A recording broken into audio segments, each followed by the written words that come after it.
What up, though, Field G's? We are back at it again. This time with a full-out reaction. I'm going to be looking at everything. I'm talking about reactions from you guys, reactions from people on the outside source, and reactions from one local radio show host, Mike Valenti. Oh, this is a beautiful day, people. This is just a beautiful, beautiful, beautiful, beautiful day. I am excited. Earlier, the Gridiron Blitz was live, and I was like, yo, he owned it, man. And I was enjoying every bit of it, every bit of it, because I knew right then and there off the bat that he was on to something. Man, this is day 2 of the draft. We're going to talk about day 2 of the draft. We're going to talk about day 1 of the draft. We're going to talk about some things that occurred that I think are cool. And as always, y'all know I like to, do my roll call for those people who are in the chat at this moment. And Luke needs to update that intro music. Update it to what, man? Talk to me. What you want me to update it to? What I should update it to? Tell me. He said I got to update that music. But let me do the roll call, people. Let's start off. We got Stephen A. Smith, Nicholas, Sean Parker, Carl Alexander, D-Town. I don't know. I just love that D-Town name, man. Lag Out, Go Band. I hear you. We got the Baby Suflex. We got Top Dog. We got John Hannon in the building. Let me see. Let me go on down. We got Morgan Trice in the building. We got Barberry Lions, Go Pride, man. That's what's up, man. We got Noble Sports Entertainment from the Detroit Sports Alliance. What up, though, TA? Welcome to the show, people. We got Oski Chronium. I hope I said that right, man. Welcome to the show, man. Appreciate you being here. We got Dolo Dynamite in the building. He said updated to some Blade Icewood. Man, listen, if I wasn't worried about getting flagged and some other stuff, I probably would do that, man, because I like that Boss Up and Get This Money, and I like all these other songs, that they got. We got, what's that? Samati 313. Man, I should probably put my glasses on. I'm tripping. We got Tone of Voice in the building. We got Michael in the building. Let me see. Let me keep on coming down. All right, people. So listen, man. Listen, I have a lot of people who was very skeptical about, the idea that I was predicting the pick. And people was like, oh, you didn't predict it. You just guessed what they said. Now, one of the things that I said to people is don't focus on who he's talking to a whole lot, but look at the school, the conference, and look at who he doesn't talk to the most. And I said, but pay attention to how often he's talking to those positions, because that's his masking tool right there. So when I saw that he talked to all of those tight ends, I was like, okay, he talked to all those different tight ends, but I'm like, but you only talked to TJ Hockenson for a brief moment at the combine? Shocking. And when I looked up and saw how many linemen he was looking at and what rounds and stuff, I simply went to the schools. Now, Raheem X said, what's good, family? The roundtable stream was lit last night. Fire, fire, fire. Appreciate that. We got Jay Schultz in the building. What up, though? Buffed Up said, can't please everyone. Nah, man, it's just not gonna happen. But here's what they did. The Detroit Lions released the video for Inside the War Room. And it is going to be on their YouTube channel, but it just shows you the conversation that they had with TJ Hockenson. And I kind of want to start there. And then I'm going to give you what our local radio show host said, because there were some things in there where I just thought, like, this is what, again, more of the same. Now, one of the things I want to point out is I am very appreciative of all you ladies and gentlemen who rock with me, who ride with me, who take time out their day to listen to this show, who take time to be with me and talk football. That is amazing. I can't believe it. And those who subscribe to me, who show support, I am absolutely appreciative of that. So again, I was off work today, people. So, brother was trying to get some rest because I knew yesterday was going to be long. And so you may hear my junior in the back. If you do, just do like I do, laugh, and he gonna try to get his father's attention because he loves to come and bother me when I'm doing something. But if I'm not doing anything, he could care less about what I'm doing.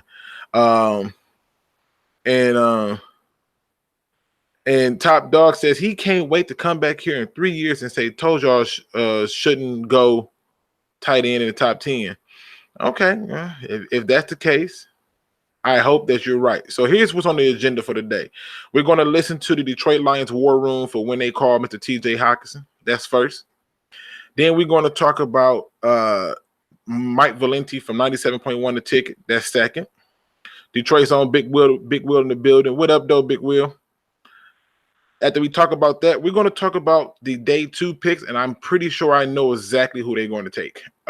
So, you know, and it's based off of schools. It's based off of schools and conferences and other little pieces like that. Then I open the phone lines up so y'all can call in and we can just chat it up for a moment. And I don't think I'm going to show the video of him talking. I'll probably play the audio for each one of them talking.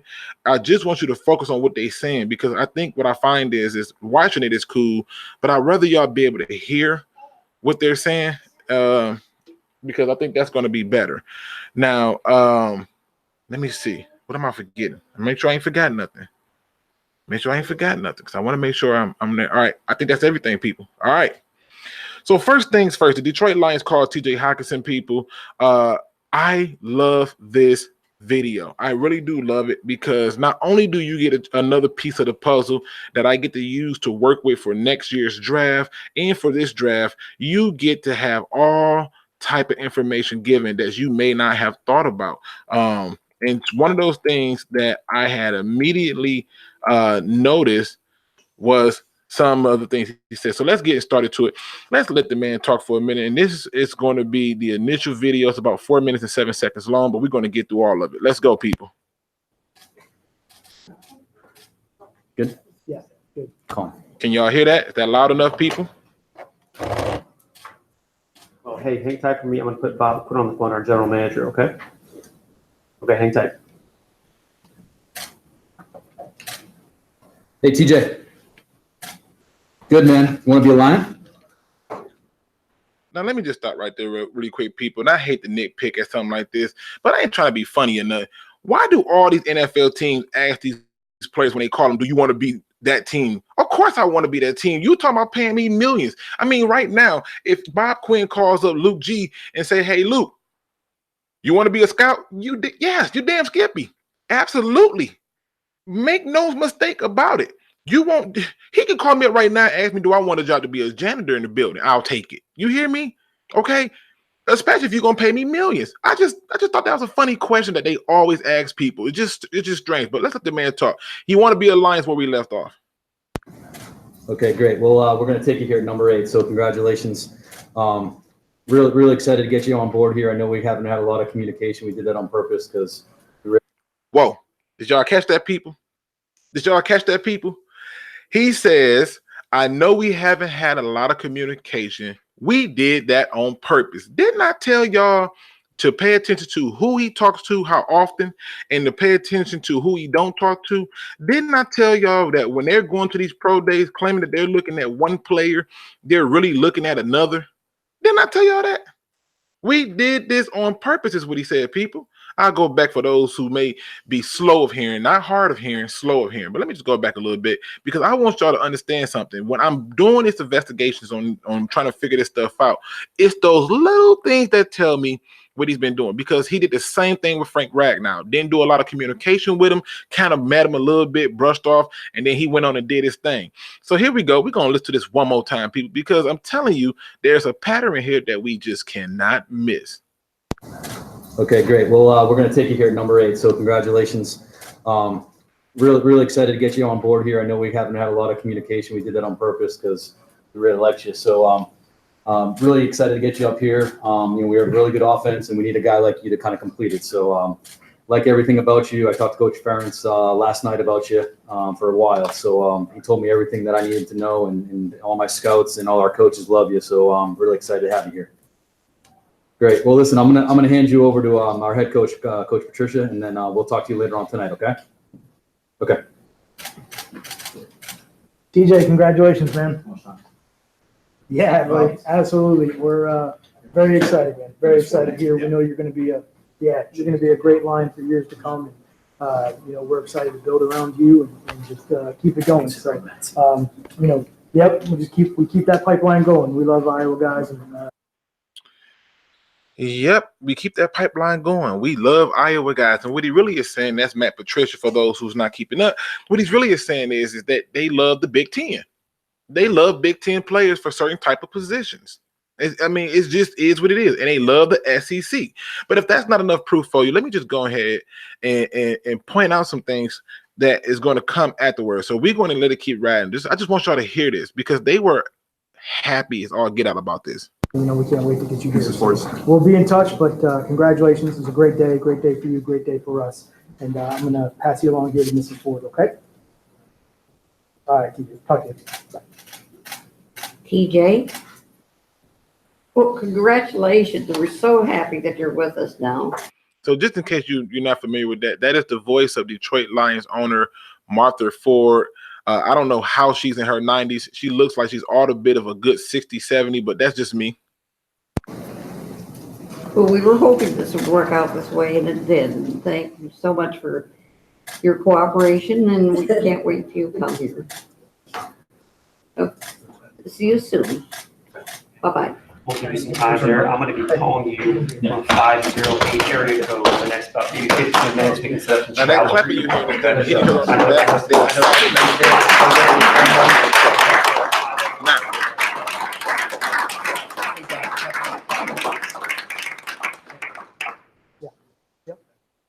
So like congratulations, Mr. Ford. Yeah, congratulations, everybody. Yep. It worked out. He's everything that we want as far as culture fit, great player, hard worker, tough guy, everything that we're going to want. Did y'all catch that, people? He's everything that we want as far as culture fit, hard guy, competitive, great player. Didn't I tell y'all that all you got to do is follow the breadcrumbs? Didn't I tell you that Bob Quinn has not ever went away from this idea for these 5 traits? Okay.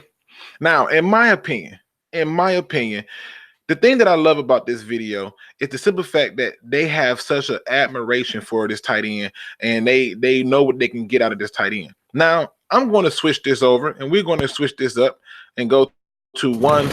We're going to go to one Mike Valenti of 97.1 a ticket. And the reason I'm going here is because I'm going to show you how the media plays the narrative a little bit different.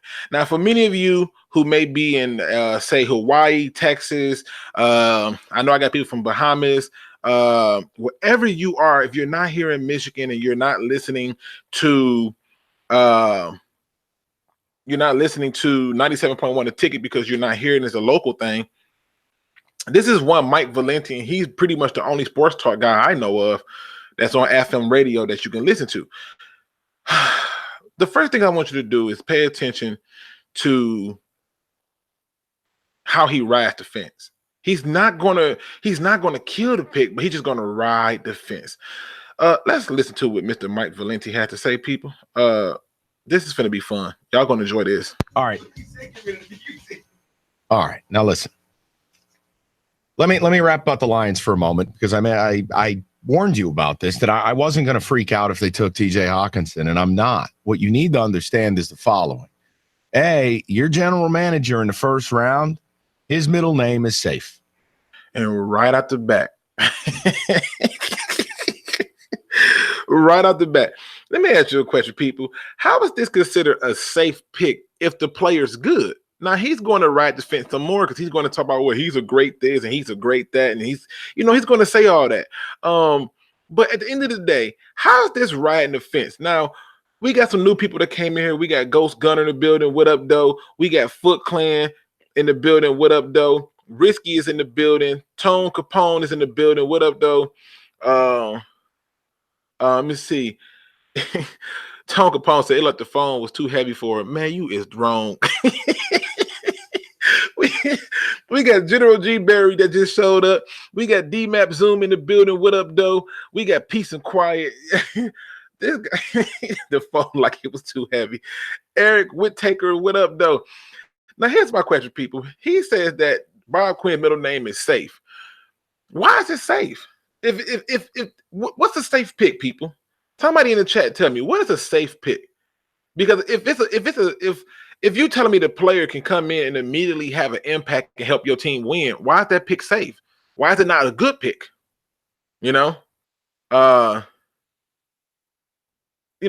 as Marcus say, a safe pick is he's the best tight end in the draft. I mean, that's what I'm saying. Like, what do you mean safe? But let's let the man keep talking, because this is much of what I'm telling you that it's crazy. Let me just go ahead and let the man talk.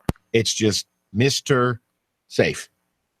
Decker was safe. Davis was safe. Ragnow was safe. And Hawkinson is. Now, that's another thing I got. He's saying Decker was safe. Ragnow was safe. Davis was safe. And Hawkinson is safe. Correct me if I'm right or wrong, people, but aren't all those needs? What is, like, if you're feeling needs, how are they just safe? You're feeling needs for something that needs to be filled, yet he's saying that it's safe. And the reason I'm showing you this different reaction is because I want you to be able to see, okay? I want you to be able to see, how they're viewing this stuff. I want you to be able to see that they're not looking at it from the same eyes as us. They're not coming out the gate and saying that, hey, what's the word I want to use? They're not coming out and saying that these are picks that we needed. And the key thing that Ghost Gunner point out, they're all starters. How is this a safe pick? I don't get this idea of safe pick. But this is how he come on with the show, because partially he's still upset about some things, okay? But he's going to try to clean it up, so he's riding the fence, okay? And it's just going to be one of those things where he's not going to be able to do it, all right? And this is one of the things I want people to understand. We finna get into it because there's some stuff going on. So let's let the man talk some more. Safe. Now, you may not want to hear that, but ask yourself why, if you're reacting negatively to this, why are you reacting this way? Is it because you don't think Hawkinson's any good? Is it because the team didn't need Hawkinson? Is it because of some... Now, here's the thing, people. Let me just stop right there because it's too much to go through. But what does he mean when he say the team didn't need Hawkinson? They didn't need another tight end? I'm sorry. Who was playing opposite of Jesse James? Okay. Other player you think would have been a better selection? Or ask yourself, are you reacting this way because 10 years ago they took Brandon Pettigrew in the first round, and 5 years ago they took Eric Ebron at number 10? Now, if it's because of the first several things, that's fine. I mean, that's why we're fans. Like, I don't think Daniel Jones is any good. If you don't think Hawkinson's any good, that's your business. But he is good. He's real good. If you felt like, hey, I wanted a different player, you got every right to feel that way. But if you're bagging the Lions based on Eric Ebron and based on Pettigrew, I just don't think it's relevant. I think it's lazy. Okay, so far he's doing okay. He's still on the fence. He starts off with a little heat, gives you a little salsa a little bit afterwards. It's sort of like you ever smack something or smack your hand and you rub it to try to take the sting off. He's kind of like smacking it and rubbing it and get that sting off, But okay, but it's gonna get real interesting. Watch this. Would I take a tight end in the top 10? No, I wouldn't.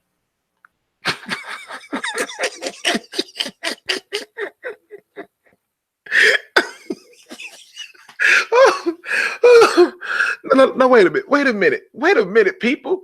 Did y'all hear that? Maybe I'm hearing things, people. Maybe I'm the one hearing things, people. Did he say, would I take a tight end in the top 10? Nope, I wouldn't do it. Let me try this again. Let me just try this one more time. Okay, hold on. Let me see. Ebron, and based on Pettigrew, I just don't think it's relevant. I think it's lazy. Would I take a tight end in the top 10? No, I wouldn't.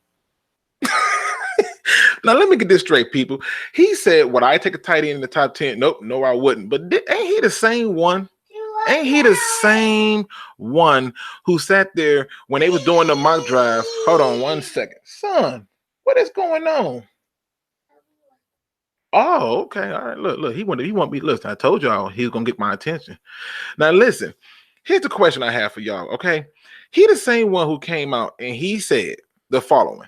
When they were doing the mock draft, he said in one video on one of his days, he was doing a show that, oh, you can't take a tight end in the top 10, can't do it, bad for business, right? He turned around, and the minute that they said in the mock draft, the Buffalo Bills took him at 9, he said they was absolutely perfect. This is what he said. He was like, it was a perfect pick and everything like that. Okay, now help me understand something. When it was okay for the Buffalo Bills to do it, and you was like, yeah, but now all of a sudden you back to this, you wouldn't take him in the top 10. All right, now let me let this man keep talking, because again, I told y'all he talks out both ends, and you got to be careful. You know, so here we go. I have certain like rules that if I ever ran a team, this would be one of them. You can't take a top 10 tight end, because people that are drafted in the top 10, you have to recreate your entire franchise around them. That's what it is. Let me ask y'all a question, people. Why? That's a real question. Why? Why do you have to recreate your entire offense around a first round pick? You're gonna get a first round pick every year. But let's just say every year you got a first round pick in the top 10. Why do you got to keep recreating your entire offense around said first round pick? You know what I'm saying? Like, why? It makes no sense to me. If you're going to tell me that the Detroit Lions, because they got a tight end, got to work their whole entire offense around the tight end, then tell me why. He's not, but let him talk a little bit more. If you draft a running back in the top 10, it's their offense and what they like to do and what. So let me get this straight. So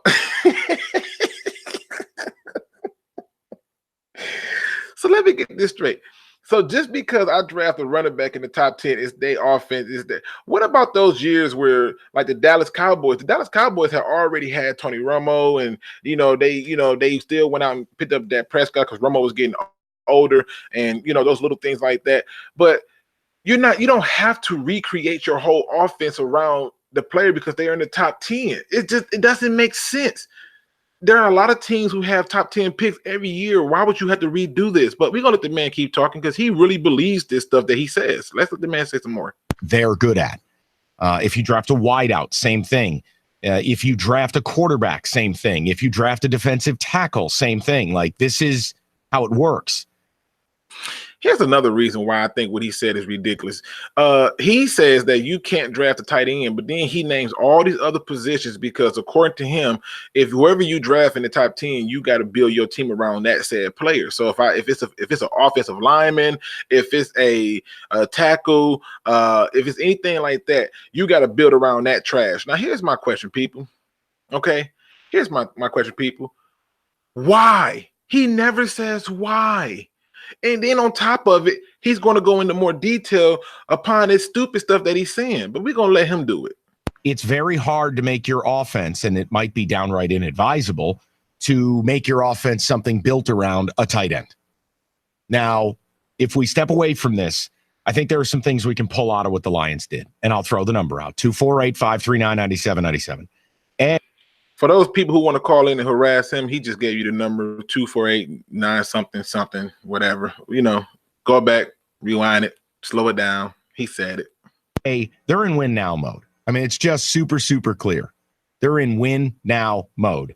And they should be, right? They should be in a win now mode, right? It should absolutely be in a win now mode, which is why I don't understand how you can see that they're in the win now mode, but think that this is a safe pick. And as crazy as it sounds, saying, oh my God, they took a tight end, you wonder if the heat is on a little bit, because Hawkinson is a guy that immediately makes the running game better. He is a hellacious blocker. He's an extra offensive lineman in that regard. And truthfully, he can be your quarterback's best friend. And I think it's clear you're going to go with 21 personnel a whole lot. You're going to have 2 tight ends on the field a whole lot. And one of them has to line up in line, tight to the formation. And one of them has to be a plus blocker. Now, if you get a tight end who can block and catch, it's hard on the defense because they can't really figure out what you're going to do. Your personnel is even. 2 tights, 2 wide, 1 back. It's even. You're not tipping your hand. And the personnel, when you got a guy that can do both, it's not like you brought in an Eric Ebron and you know it's a passing down. Hockenson will play all 3 downs, and, well, you don't know if they're running or passing. So let me get this straight. He's a hellacious blocker. They're gonna have a lot of 2 tight end sets. They're in a win now mode. I mean, all these great things. Yet it's a safe pick. And he wouldn't do it. Huh? Do y'all see what I mean about this fence ratting? Like his crouch area has got to be killing him the way he riding this fence. It's got to be killing him. Because if you're telling me all these good things, man, it doesn't make sense for you to say it's a safe pick. What makes the pick safe? You're going to sit there and say all these things about him. He's the best friend and all this. It's like, what in the world is he talking about? And then to come out and say, if you take him in the first round, you got to build around him. What? Lord Jesus. Oh, my God. Let him finish because he's going to say some more stupid stuff. Would I have done it? No. But I understand. Now, keep again. That's the second time he has said no after all those good things he listed. Riding the fence. You know why? Because he's hoping that they fail and he has something for his show to talk about. And why they did it. And I don't have to agree with it to understand it. Like the Giants, it's inexplicable. The Lions, it's totally explainable. They want to be Seattle. They want to. Now, hold on. Wait a minute. Wait a minute. So wait a minute. Not the New England Patriots. We're not trying to be the New England Patriots. We want to be Seattle. Huh. Okay. And I don't get it. Now, MicroMike says TJ Combo has a killer instinct. I love what you did there. I got that. D-Town says safe equals good pick. He doesn't want to say it. Say good pick is like pulling teeth from him. It clearly is. That's what it is. Troxel Sports Talk says, wait. We want to be Seattle. That's what I'm trying to figure out. You know, what? Roland G says, I guess when at Luke G field review is done, your rant video comes next about the buffoon Mikey V. Hey, man, listen. People are just sick and tired of it. Then we got Dakota Dabs in there. Bro, he said, bro, he's mad that the Giants are on some BS and looking and Lions are making moves. Oh, he real salty. He's real salty. Because we don't read, says I dislike him and always have. You are not alone. Okay. Michael Jackson said it best. But we want to be like Seattle. Here's why he said we want to be like Seattle. Listen up, people. On the ball. They want to lead the league in rushes. Stand it. Like the Giants, it's inexplicable. The Lions, it's totally explainable. They want to be Seattle. They want to run the ball. They want to lead the league in rushes. They want to have a couple tight ends out there. They wanted to replace a Golden Tate with a Hockenson as the check down guy. And they want to play great defense. That's what. First of all, that's not even a Seattle formula. That's just a winning formula. What's wrong with you wanting to establish a running game, play great defense, and control the clock? Since when has that been want to be like somebody else? Like, I'm not even trying to be funny at this point. I'm really trying to understand where we're going with this. You know, it's like, at what point do we start to just say they're trying to build a winning team? They're trying to build a winning culture. He could have said this 1,000 ways over, but we want to be like Seattle. Of all the teams like Seattle, well, Seattle don't invest in their offensive line. I know. I'm a fan of them. Okay? Seattle does not invest in tight ends. The one time that they did invest in it, they did utilize them, which we're going to talk about that too, because I've been hearing a lot of talk on different media outlets, YouTube and internet about, oh, well, Darrell Bevell don't use the tight end. He didn't use it in Seattle. Oh, that's just not true, people, and I'm going to prove it. Okay? See, this is what happens when you don't do your research. You randomly say things that people can always come back and rebuttal with a fact. And now you have to scramble to figure out what the truth is. See, this is why I like to stick to the facts. It's harder for you to challenge me on the facts. You need to come with a new fact that supersedes my fact. You know, like if you were to say that, oh, well, TJ Hockenson can't catch, then I come with the fact that, well, he's only dropped 2 passes in over 700 receptions. Oh. Well, he can't run routes. That's funny because he clearly can run routes, and I can show you on film that he does it. And it's not in just one game; it's in multiple games across the entire career. This is why I stick to the facts, people. But we want to be like Seattle now, not New England. So now we want to be like New England in Seattle. That's according to Mike Valenti, 97.1 the ticket. But let's let that man keep talking. They want. I don't have to like it. You don't have to like it. But that's what they're doing. Are they better by drafting Hockenson? They are. Now wait a minute. Now did y'all catch that? Now this is almost like it's almost like really pulling teeth. You know, you pull a little bit, it gives. You pull a little bit, it gives. It's a tug of war. He want to say that they're doing good, but he's still mad because the Lions tried to get him fired for his terrible commentary. And then on top of it, he can't say that, but he know if he goes hard like that, the fans are going to chew the show up. So he's got to be cool. Okay? He's got to be cool. And Roland G says Mike is bipolar. D-Town says boycott 97.1 and start the Luke G radio show. They better not give me no radio show. Oh, they gonna be mad. I'm talking about all the sports, except for probably hockey, because I get emotional when it comes to hockey. Okay, so I just stay away from hockey. Period. Like I just get away from it. But outside of that, I mean, they got better. But if you're gonna say that they got better, if you're going to say all these great things, why is it a safe pick? And why wouldn't you do it? Please help me understand this. If you're going to say all these things, but then turn around and say you wouldn't do it, why wouldn't you do it? You just said he's a great player. You just said it makes the team better. Why wouldn't you do what makes your team better? And people are going to listen to this and eat it up. I mean, a bowl of cereal. It's going to eat this crap up. Because they're going to believe that he's being neutral. He's not. He's riding the fence, and I'm showing it. But we got a little bit more to go.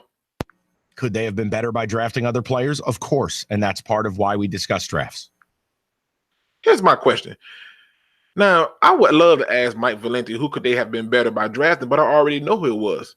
Tell you how I know? Because he said it in his video when they said Greedy Williams, and he said, ooh, we just locked eyes. Ooh, Greedy Williams.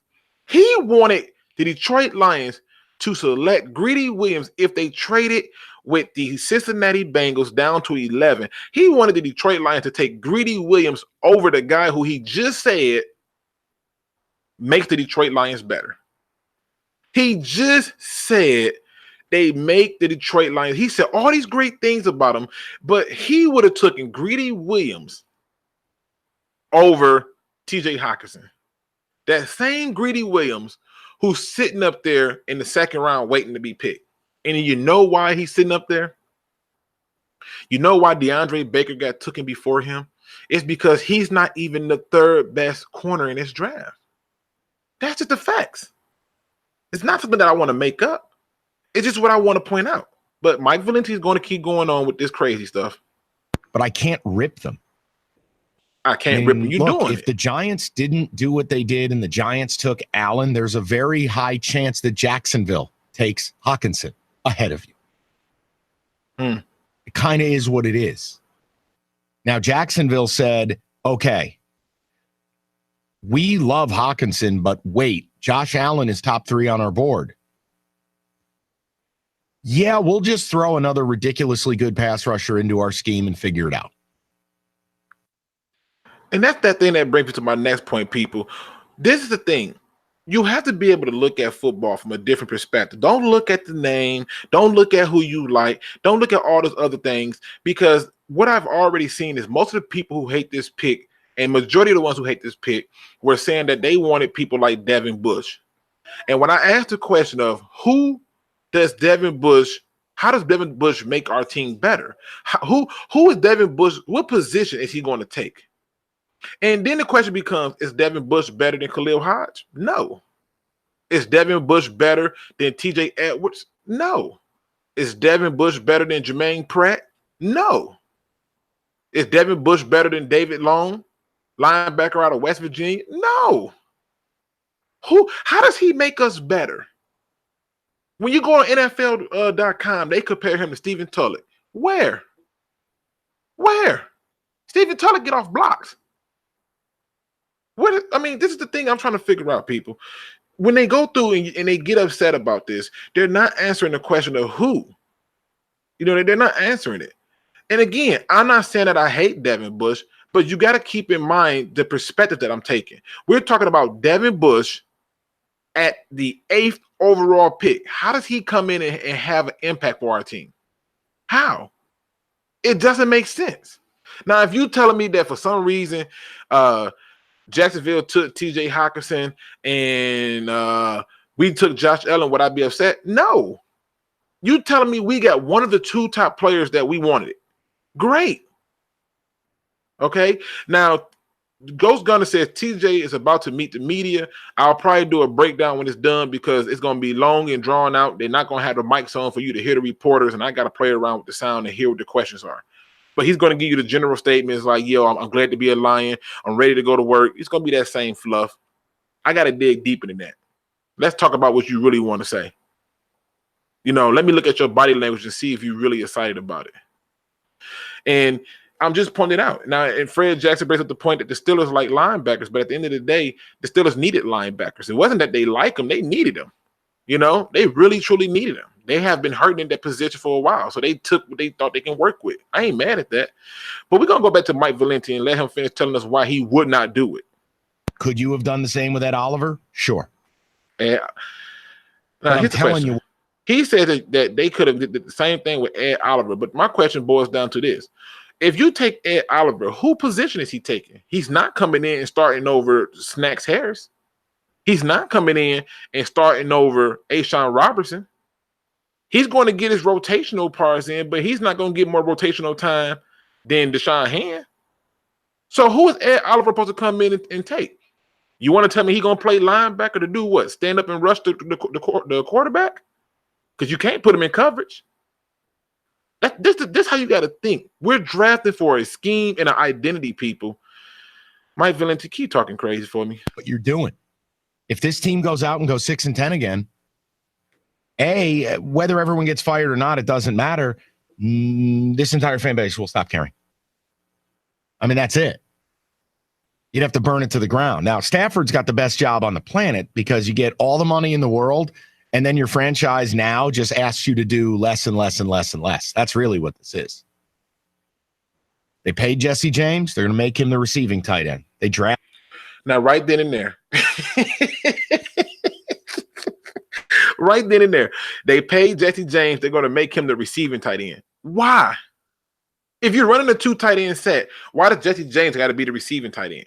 Why do you just automatically assume that they brought TJ Hawkinson in to be the guy closest to Matthew Stafford to be a blocker? That's not the case. They both have a similar skill set. The difference is that TJ Hawkinson is more polished as a blocker. He's more polished as a pass blocker, a run blocker, a route runner, and a catcher than Jesse James is. Jesse James gives you a big target in the red zone. Could you imagine?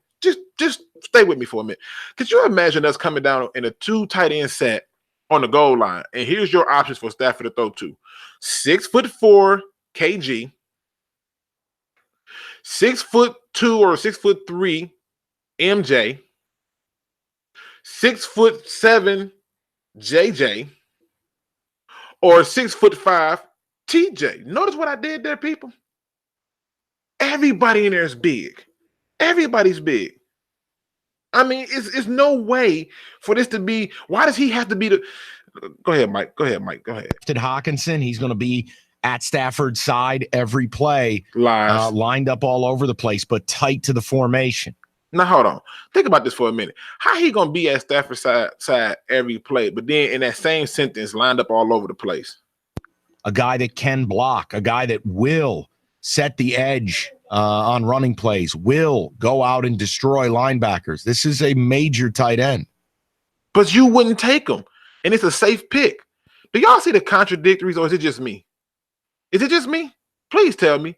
I'm a very open-minded person. Please, people in the chat, tell me.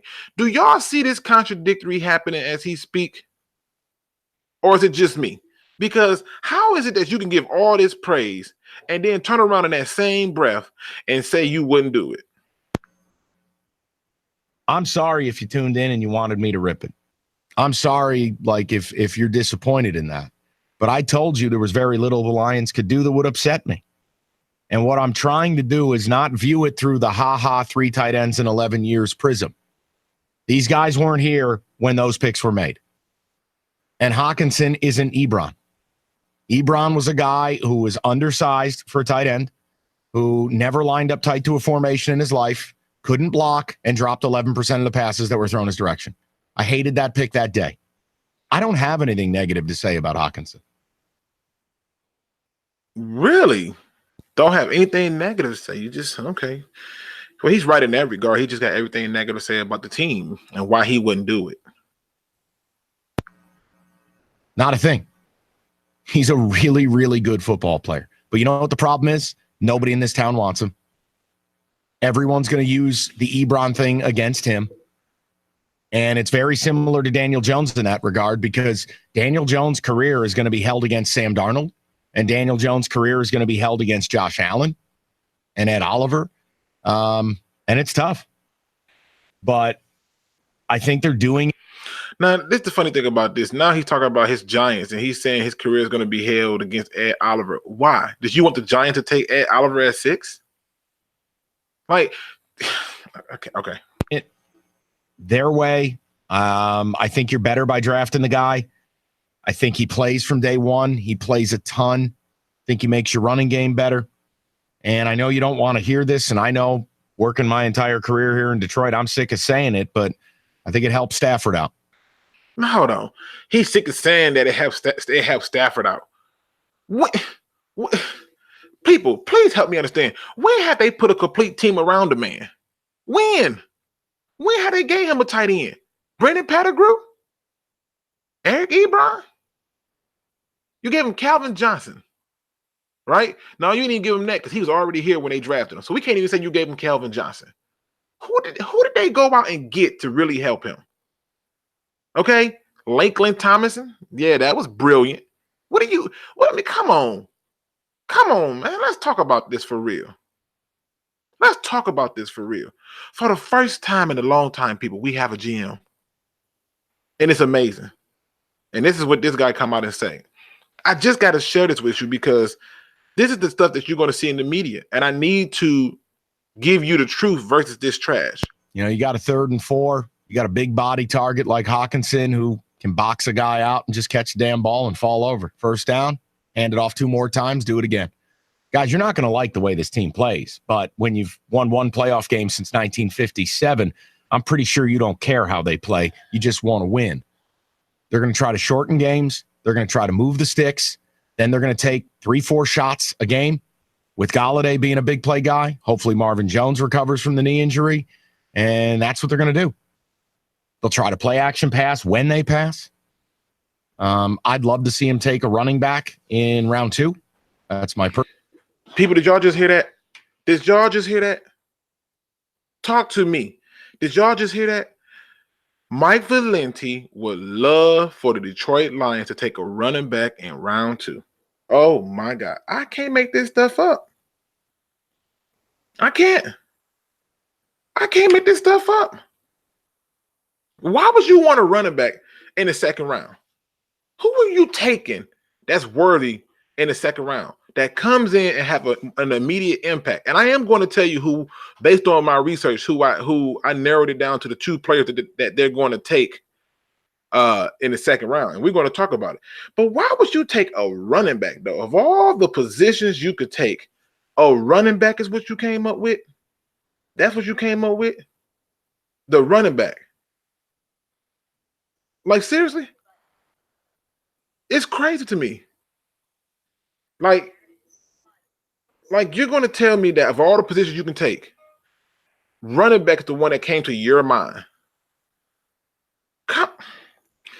Here's why he want a running back, people. Listen up. Personal take, I would love to go get a running back because I don't think Carrion can be the every down guy. I don't believe in CJ Anderson either. He's kind of got the physique of a 35-year-old man with 2 kids. Not a big fan. But that's what they're going to do, man. But your GM's playing it real safe. For him, it's safety in round 1. 248-539-9797. Let's. And just like that, he starts it off. It's safety in round one. You say all those great things about the player. You're not gonna knock the player. He does this for the team. He does that for the team. The player this, the player that. Oh, the player. And then in that same breath, you turn right around and do what? You literally say you wouldn't do it and that it's a safe pick. This is what y'all have in the media, people. This is what y'all have. Now, here's what I want to do. I want to switch gears because I want to get to the facts. I have literally narrowed it down to 2 players that the Detroit Lions are going to select based on some of the things that I've researched and read, okay? The first player is going to be somebody that many of you are not going to like, okay? You're just not. And that player is going to be one Jalen Ferguson. Now, I know that y'all are not going to like that sound, okay? I know you're not. The truth is, that's what they're going to look at. They're going to look at that first, all right? Because they're hoping he slide there. But if he don't slide, keep in mind that he likes to select Big Ten and SEC in the first 2 rounds. You may see cornerback Julian Love come off the board as the second person. But based on what I've seen, the 2 people you're going to be looking at is Mack Wilson out of Alabama and Jalen Ferguson. The reason I say that is because he said in a few interviews that there's depth at offensive line in the middle rounds 3 through 7. And he said that he likes the depth there at those positions, including the safeties. So I see him taking a linebacker in the 2nd round.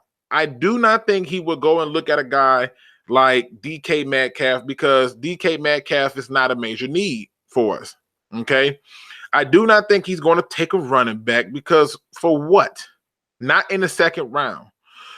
If it's not one of those 2 linebackers of Jalen Ferguson and Mack Wilson, I'm telling you, the next best pick is going to be a cornerback. Okay. And Roland G says Khalil Hodge then. No, I think it could be Khalil Hodge because he is looking for production. But I think based on the communication that they've had with certain players, and now that I think about it, you could be right because they didn't talk to Khalil Hodge at all. So they could slide up in there and take him depending on how they want to view it. But the fact is they're taking 2 linebackers this draft, people. And the reason they're taking 2 linebackers this draft is because they're still trying to create, that pressure. But I think it's going to be Jalen Ferguson or Mack Wilson. That's what I think it's going to be. Now, Stephen A. Smith says, I hate Ferguson. And with that being said, I am going to open the phone lines up so we can talk about day 2 of the draft. We can talk about Mike Valenti. We can talk about the first day where we take TJ Hockenson. And I'm going to put the phone number up on the screen so that way you can have it, people. And there it is. It's right there for you in all its glory. But do call in. We're taking those calls, and the lines are now open. But I just want y'all to be aware. I'm not going to shoot down no idea and let you come to me and say something crazy like, "Oh, well, we taking a running back." I'm gunning that up. I'm telling you right now, I'm ready. I'm locked and loaded. Don't be that guy to call in and say we're taking a running back. All right. Telephone number 605-313-5525. Access code 411-556. Call in. Let's talk about it, people, because I'm telling you what I'm seeing. I'm seeing these weird patterns where they're going for certain schools. So it's either going to be Mack Wilson or Jalen Ferguson. Now, I got a strange feeling that it's some teams ahead of us that are going to pull some players off the board for us. But for the most part, I think that what you have is you're going to have a moment where you see more and more of the Lions making picks based on conference and based on best player available. So we got our first call up right now. They calling from 740. What up, though? Who this? Oh, wait, hold on, wait. I always forget to do this part of it. Let me do this part right here. All right, there we go. There we go. Hey, listen, what up, man. though? It's a long day. What up, though? Who this? Who we talking to? Ghost Gunner. I Ghost caught in Gunner, earlier man. on Gridiron Blitz channel. Hey, man. Hey, let's talk about it, man. What you got for the show today? Yeah, so a couple of things. What do you think the possibility about trading up to get either Byron Murphy or even Jalen Ferguson?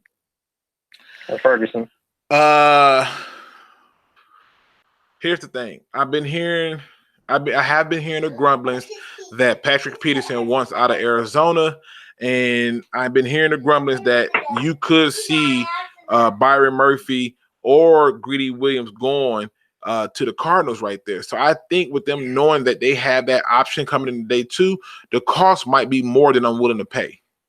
I really think it might be a little bit more. Let's hope they take Greedy. What's that? Let's hope they take Greedy.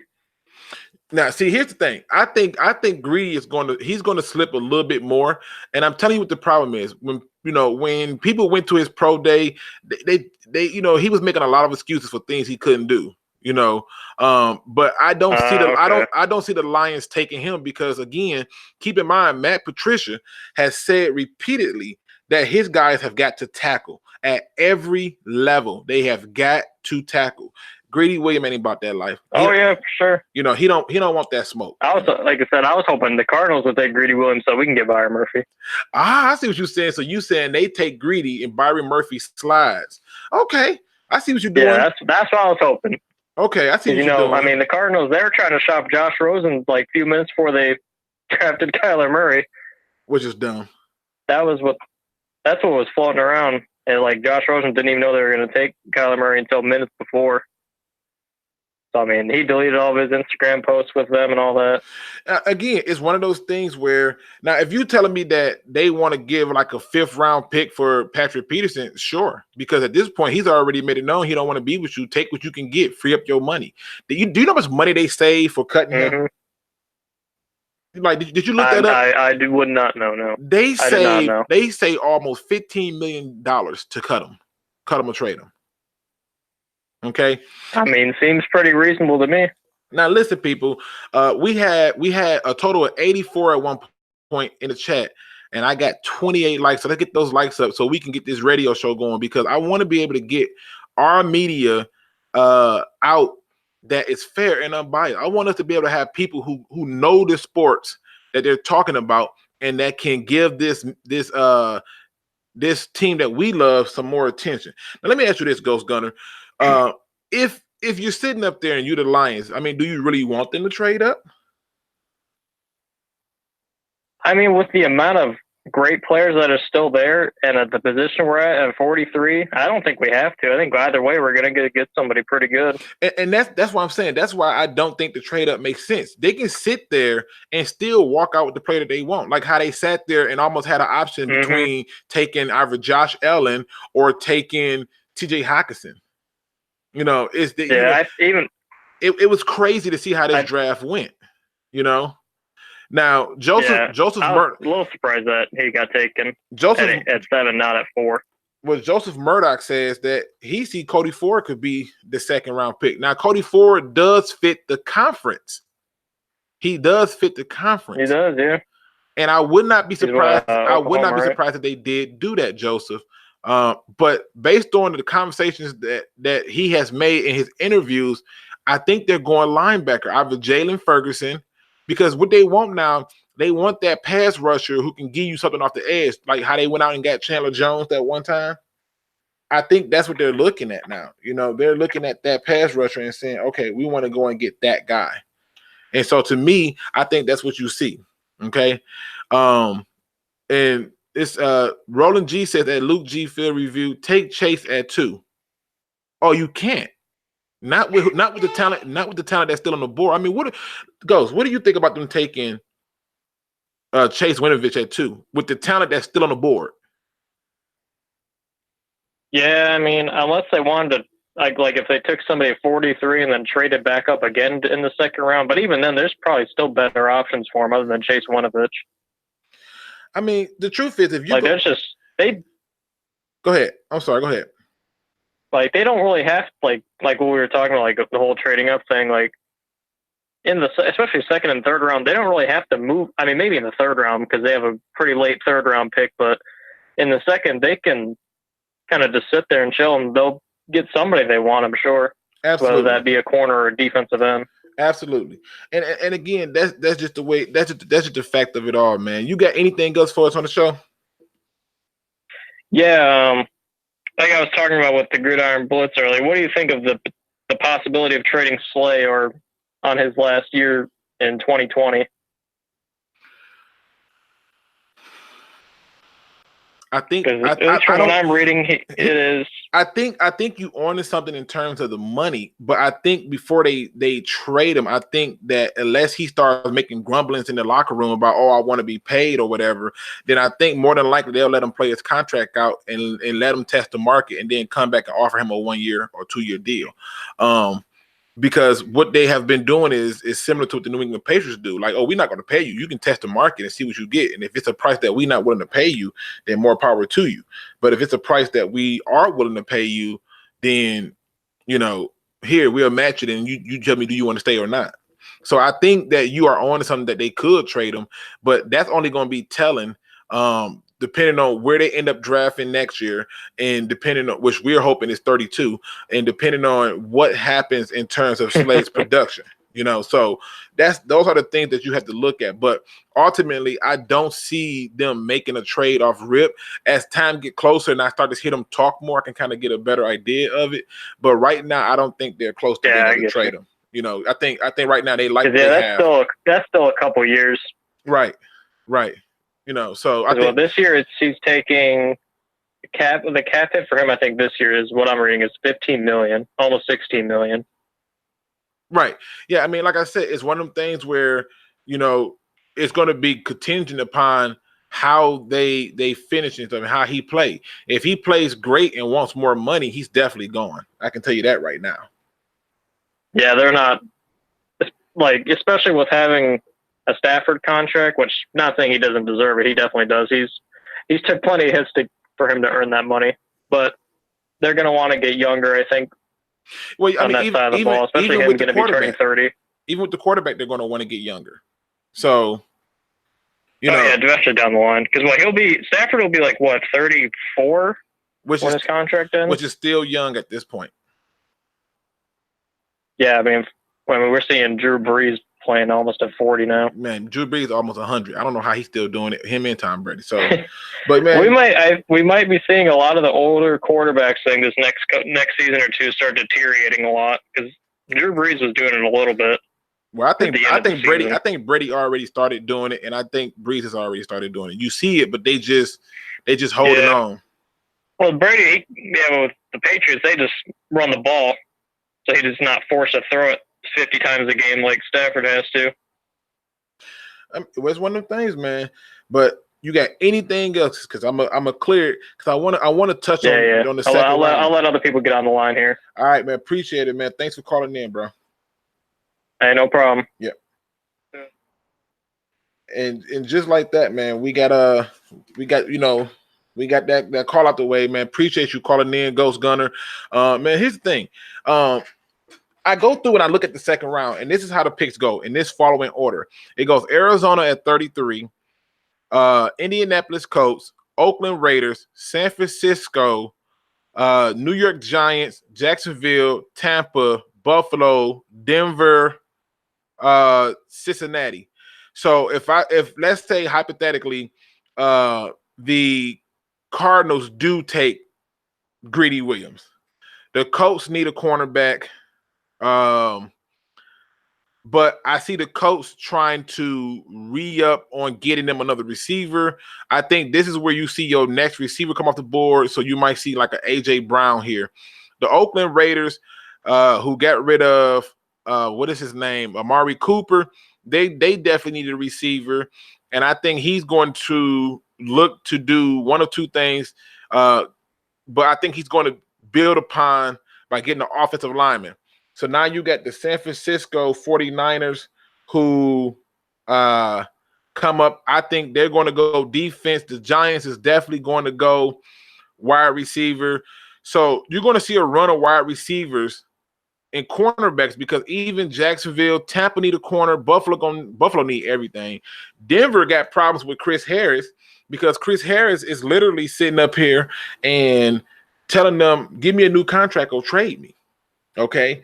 And so you got that problem. And then you got the Cincinnati Bengals who could be sitting there and saying, well, we're going to take our quarterback. Now, the Lions is going to still walk out again ahead of the Green Bay Packers in perfect position unless Green Bay decide to trade up and have a plethora of people to take. You can't make this stuff up. The stars are in line. We do got another phone call, people. They're calling from 313. 313. Yeah, 313. What up, though? Who this? What up, though? This is Marcus. First time caller. What's going on? What's going on, man? Welcome to the show, man. We got ourselves our first time caller, man. Let me give you some love because I believe in showing love to those who support me. And let me give you that audience clap real quick, sir. Sure. Appreciate that. All right, man. What you got for us, man? Man, I appreciate the show, man. I love the show. I come on here all the time just to hear y'all talk about some football, some people that really, really know about football, and I truly appreciate it. Because I'm tired of having to seeing Stafford, because it's so many Stafford haters out here. It don't make no sense. And then when I finally saw the video of you saying put some respect on his name, I was like, oh my God, I'm not. I was so happy to see that, man. I was like, oh my God. I'm like, how can you call a man a bum that's been throwing the ball 40-some times? Dude, yes, 40-some times. Hello? Hold on 1 second, Marcus. Don't hang up. I think I messed Welcome. This service is provided by Free Conference.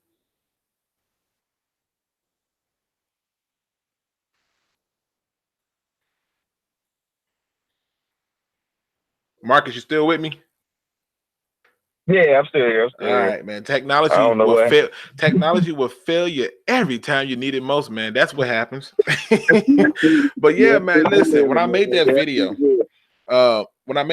what happened was I was sitting up there and I got tired of it. And everybody was all on Matthew Stafford head after that Bears game. And I'm like, okay, let me help educate people on what this problem is. And I went crazy and had to break the video up in 3 parts because it was too much to be said to prove the point that they're overlooking facts. Like, the guy was asked to throw the ball 49 times in a playoff game and he had broken fingers on his throwing hand. Man, isn't that crazy? And then y'all want to call this man a bum? And when you ask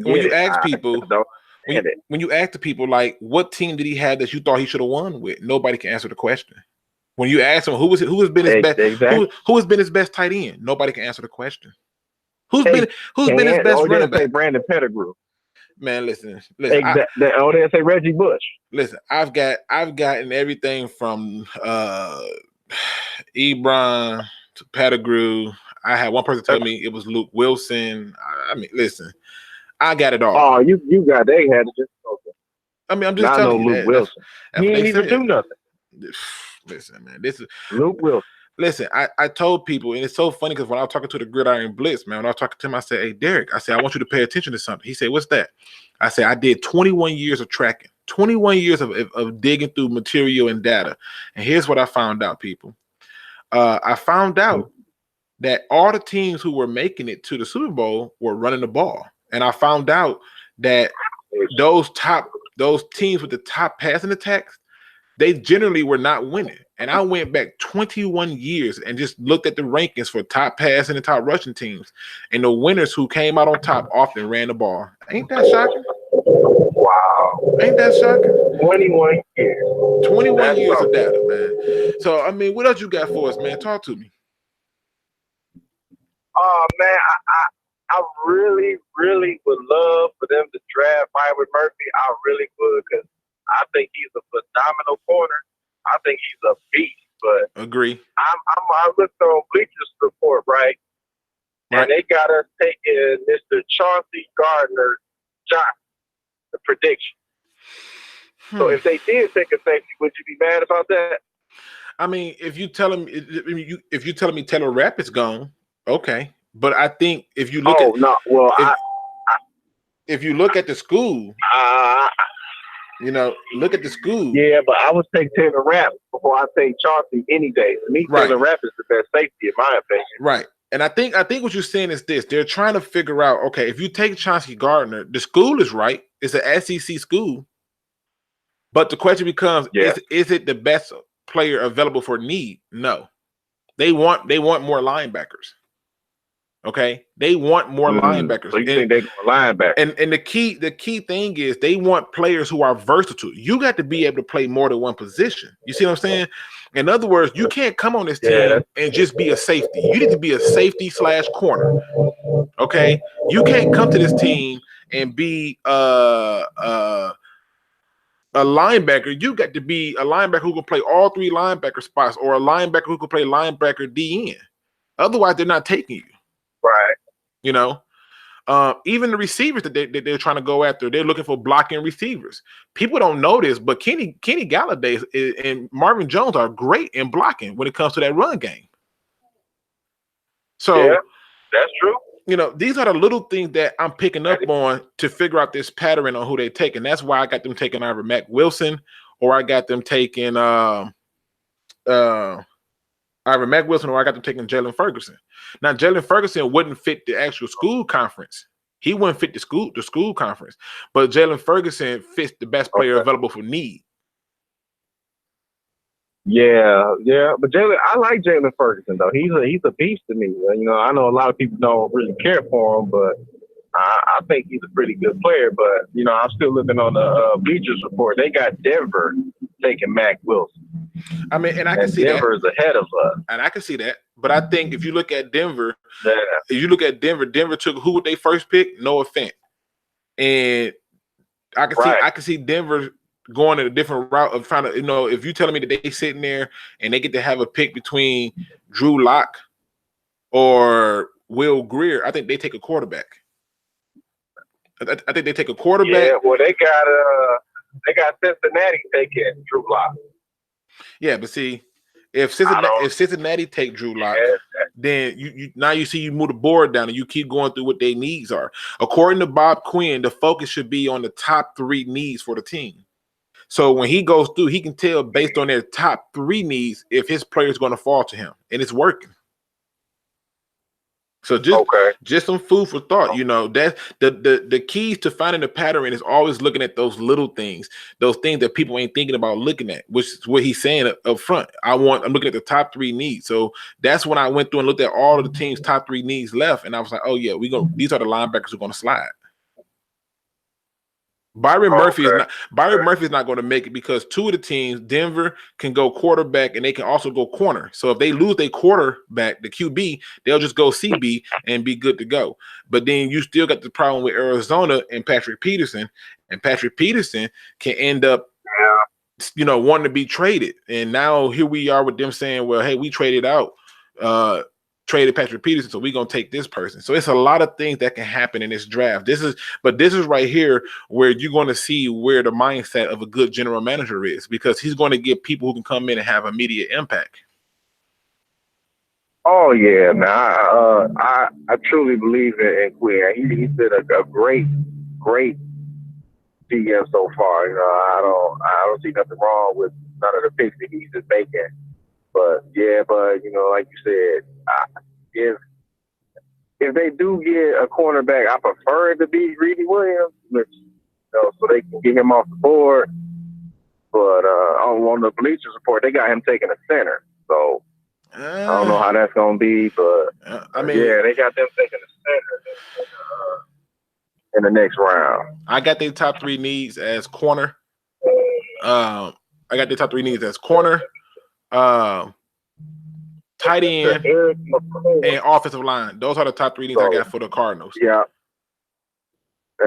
So I don't know, man. I don't know. Man, but I appreciate. I see you in the chat. I be seeing you in the chat. You know, you be coming through like, man, what is this stuff these people talking about? And I'd be like, listen, I'm trying to educate. Yeah, because especially your boy from 97 won the ticket. He's a clown to me, man.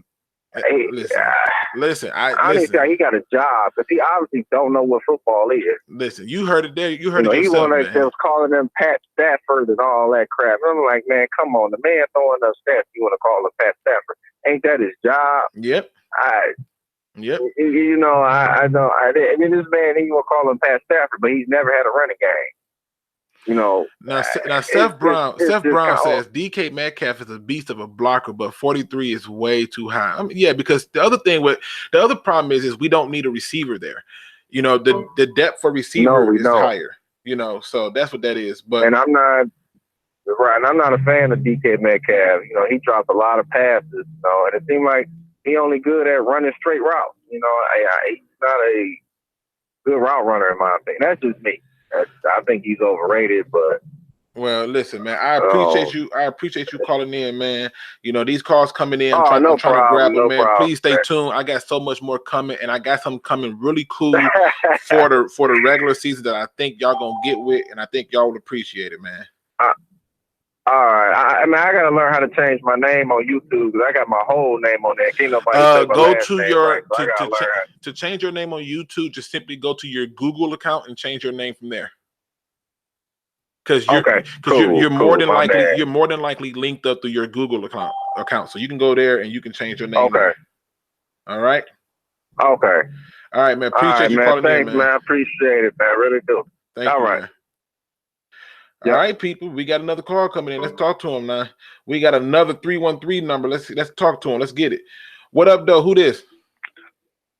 What up, though? What up, though? This your man, 7 Mile B. Was good. Was good. He got the 7 Mile B up in here. What's going on, man? What you got for us? Oh, man, I just want to let everybody know, man, they need to be easy, man. We needed to pick up that tight end. We all know we wanted that linebacker. We couldn't get Allen. They just need to be easy on that, bro. Right. You know what I'm saying? I think that in Matt Patricia's face, man, he wanted the defense, bro. Everybody got to know what it is. But my man, good run blocking. We need that. We need to be able to run 100 yards every game, bro. That's what everybody want, man. You don't want that set on that ball 30 times, man. You want to throw it about 22 to 25 times tops. We need to be running the ball. That's who we needed, man. The second round, you already know what it is. We're going to probably get that offensive lineman. Probably. Maybe a running back if somebody dropped to us, but I don't know, man. I don't think running back is going to be the pick. I'm gonna tell you why. I think running back's gonna be the pick.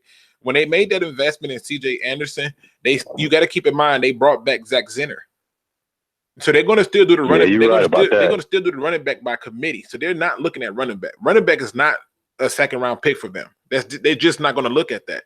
And then on top of doing that, they're going to add their running back in the later round, somebody who can come in and help out on special teams, maybe in kick and punt return. If you go through and look at my video where I broke down the visits that they had with the different players, you'll see that those running backs that they looked at was like LJ Scott, they were like, Kareem Higgs. They're not taking that in the second round. Yeah, you're right about that. Maybe an offensive lineman or a cornerback. More than likely, man, but I don't know. It's all in how they high fall, man. You know how Bob Quinn do it, man. If it's the best player available, man, if it's anybody that slips to him that's good, that he feel like he can use or trade, he's going to do it, man. But I just wanted to tell everybody, man, be easy, man. My man is good. If you look at what they said about him on the draft, everything was positive, man. There wasn't no knocks on dude, man. So everybody need to be easy, man, because I was on Twitter, man. It's ridiculous, bro. I couldn't believe some of the stuff I was reading, man. It was just ridiculous, man. Because the first thing they said when we drafted Ebron is my man can't catch. They ain't say none of that about TJ, man. Nope. So don't compare him to Ebron. And I think you hit the nail on the head, man.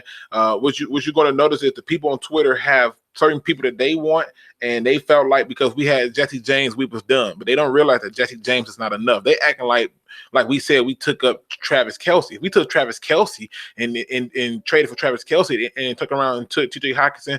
I can understand you being frustrated. We picked up Jesse James. He's okay. He's okay.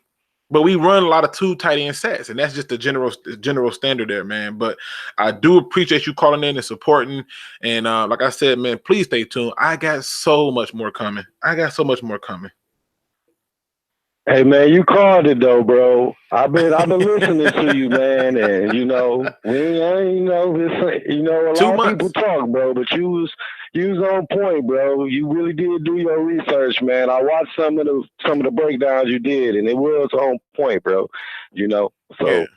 Appreciate I it, just man. wanted to say that, bro, man. Keep up the good work, man. I appreciate you putting everybody together, too, man, because we need unity in the city, man, no doubt. Man, I appreciate that, man. Appreciate you supporting us and the Detroit Sports Alliance, man, and you calling in, man. Thank you. No doubt, man. Y'all have a good one, man. You too. I mean, I'm just saying, people, let's talk about it. I mean, this is one of the things, man. People heated. They on social media clowning. I've seen it. I'm trying to bring them down. Now, Kedrick says, have fun talking to you last night, man. I appreciate it. It was fun. But he says trade theoretic. He has no trade value at this point. And the reason he does not have any trade value is because most people know that they're going to release him. Unless he takes a pay cut. It makes more sense to release him because that's almost $5 million you save on the cap. And you take, I think it's like a couple $100,000 on the hit. So just FYI, you know, we got another call from 507. Now, I never even seen this one. But what up, though, man? You on Lukegsfieldreview? Who this? This is John Hannon. John, what up, though? What's up, man? Same stuff, different day, man. We just trying to, you know, on this cool down Friday. We just trying to keep people cool for a minute, man. They still not too happy about it, but we gonna get them there, man. Yeah, their butt hurt. They'll be all right. Yeah. What you got for us today, man? I know we were talking about trading up to go get some corners and stuff, but I don't think we're gonna have any chance of getting those the top like 2-3 guys that we really want. And I think that we might actually end up trading back a little bit into the second round. I can see that. So we can get some more mid-round picks, because I know Bob Quinn, he always wants picks. And, you know, it is a deep class. Like there's, like on my big board, I have at least like 10 more corners that we could pick that aren't, you know, the top 3 big guys. And there's a lot of edge defenders still left. Zach Allen's there, Max Crosby. True. There's a lot of good middle linebackers still.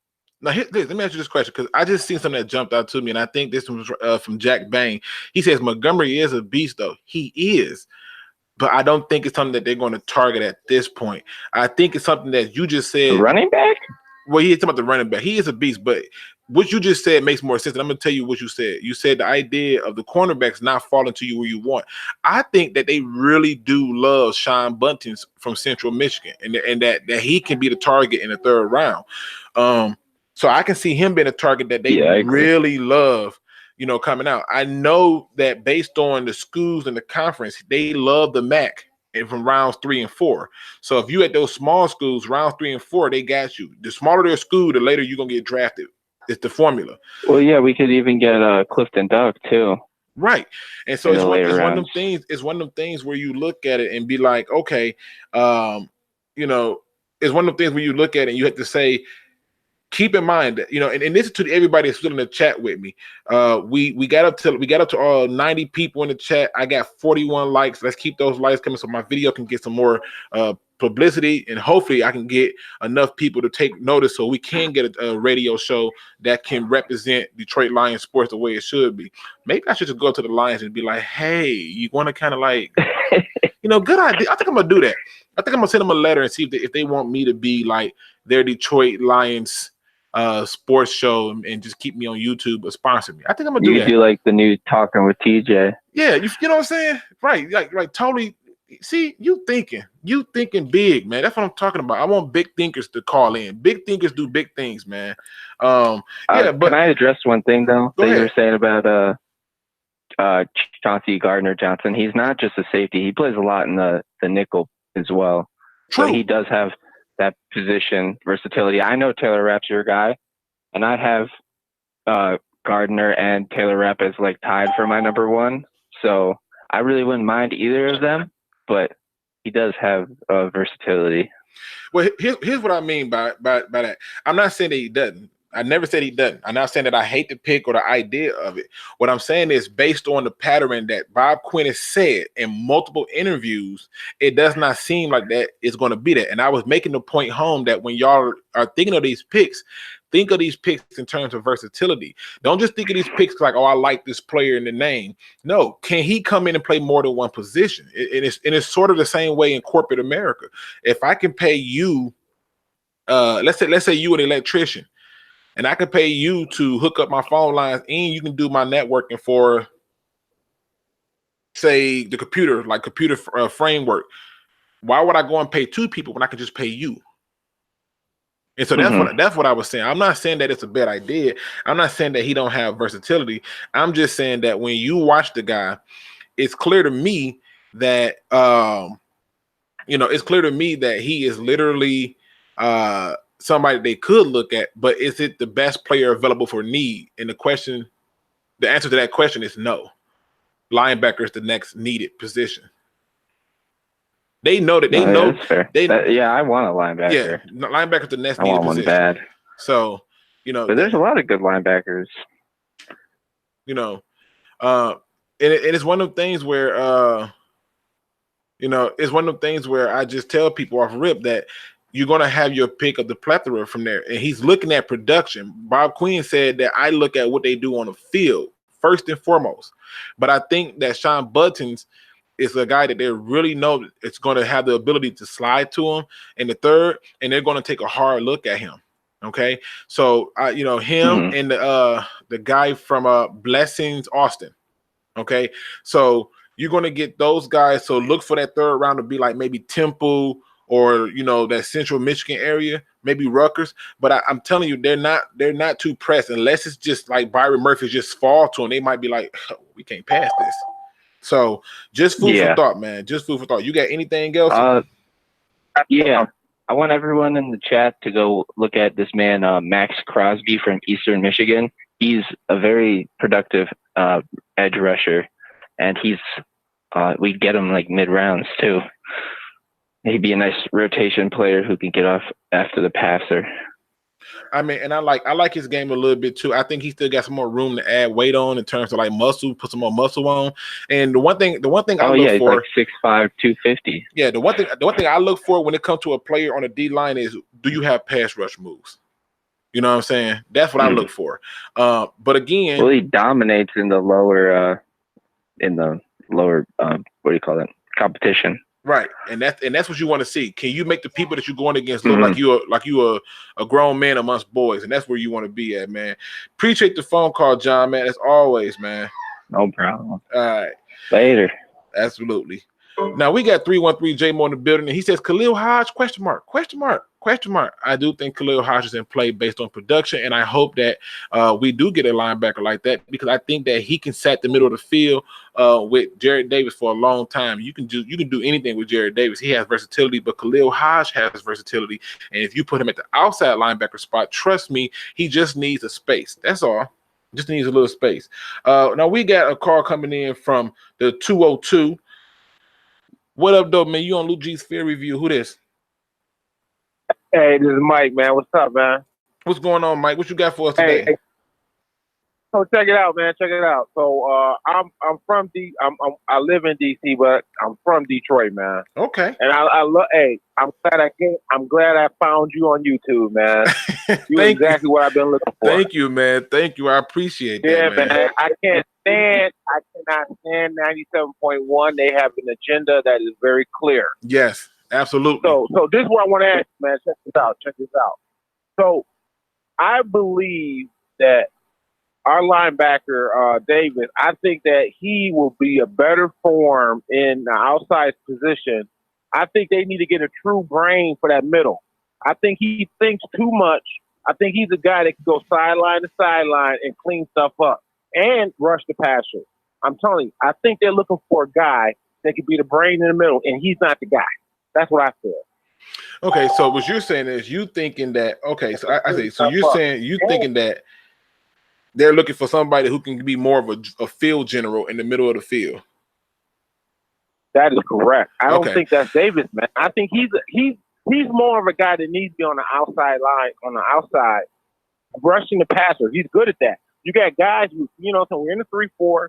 I think we got the big fellas to go ahead and hold up them tackles, and then you let them linebackers run free.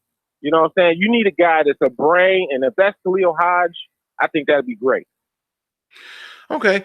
Now the question becomes, who is that player that you think fits that mold? Because now I can kind of figure out, because I do think that you own to something, which is why I think that they're going to look at this linebacker, whether it be inside or out. Now they did talk to Notre Dame's Tavon Coney, but I've clearly told you between the hash marks, I mean, between the hash marks, man, he is Superman. Once he leaves those hash marks, it gets real suspect. So okay, that's what I'm talking about. Yeah, that's what I'm talking about. That way, Davis.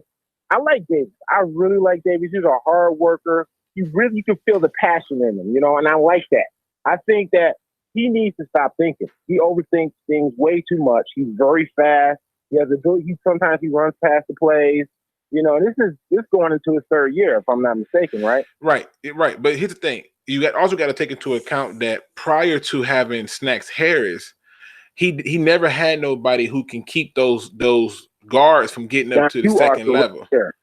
And when he got Snacks Harris, he was able to run around a little bit more. Now, if you telling me you could put him at the Sam or the Will linebacker, I mean, I can see that. I can see it. It just depends on who's coming in at the middle, who can keep that same range between sideline to sideline. I just feel that he was exposed in coverage.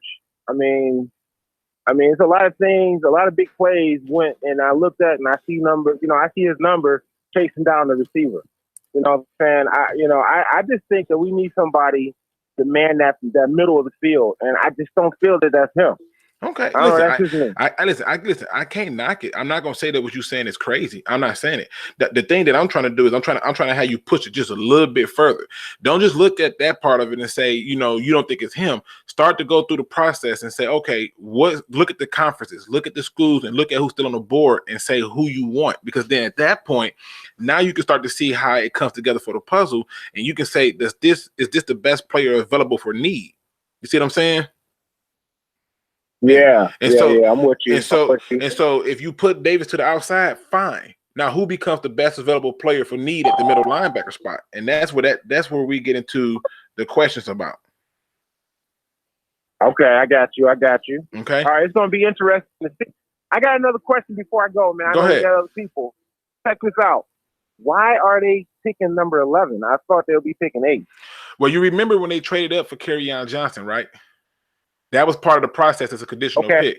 And then they end up getting that second round pick back in return. So that's why they're picking 11th. When they traded up, they got a conditional pick. That conditional pick ended up being that second. If I'm not mistaken, I could be wrong. And I know somebody, and I've always been a believer in this.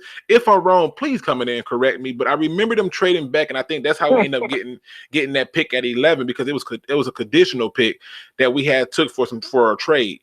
So that's what I remember off the top of my head, and that's what I believe that's what happened. All right, cool, man. I appreciate that. Thanks, man. You do good work. Hey, I appreciate you being a part of the show and supporting it, man, and calling in. Thanks a lot. Absolutely, man. Thanks. All right, people. All right, now we let me see. We got a 669. What up, though? You on Lukegsfieldreview? Who this? This is Seth Brown. Seth Brown finally got in the building, man. What's going on, man? Talk to the people. Yeah, I've been debating it for a while, but I want to know what you think about drafting Juan Thornhill and putting him as like a cornerback or more like a defensive weapon sort of thing, because he's got Juan Thornhill from Virginia. Thornhill, okay, go ahead. Because he played slot, he played outside sometimes, he played even middle linebacker, and other times in some sets he played free safety, strong safety. And you talking about taking him in the second? I can see him. Yeah, in the second at 43, or trading back and trying to get him. Because, I don't believe in necessarily combine numbers, but I don't think his numbers hurt him that much, because he's over 6 foot tall, about 210 pounds.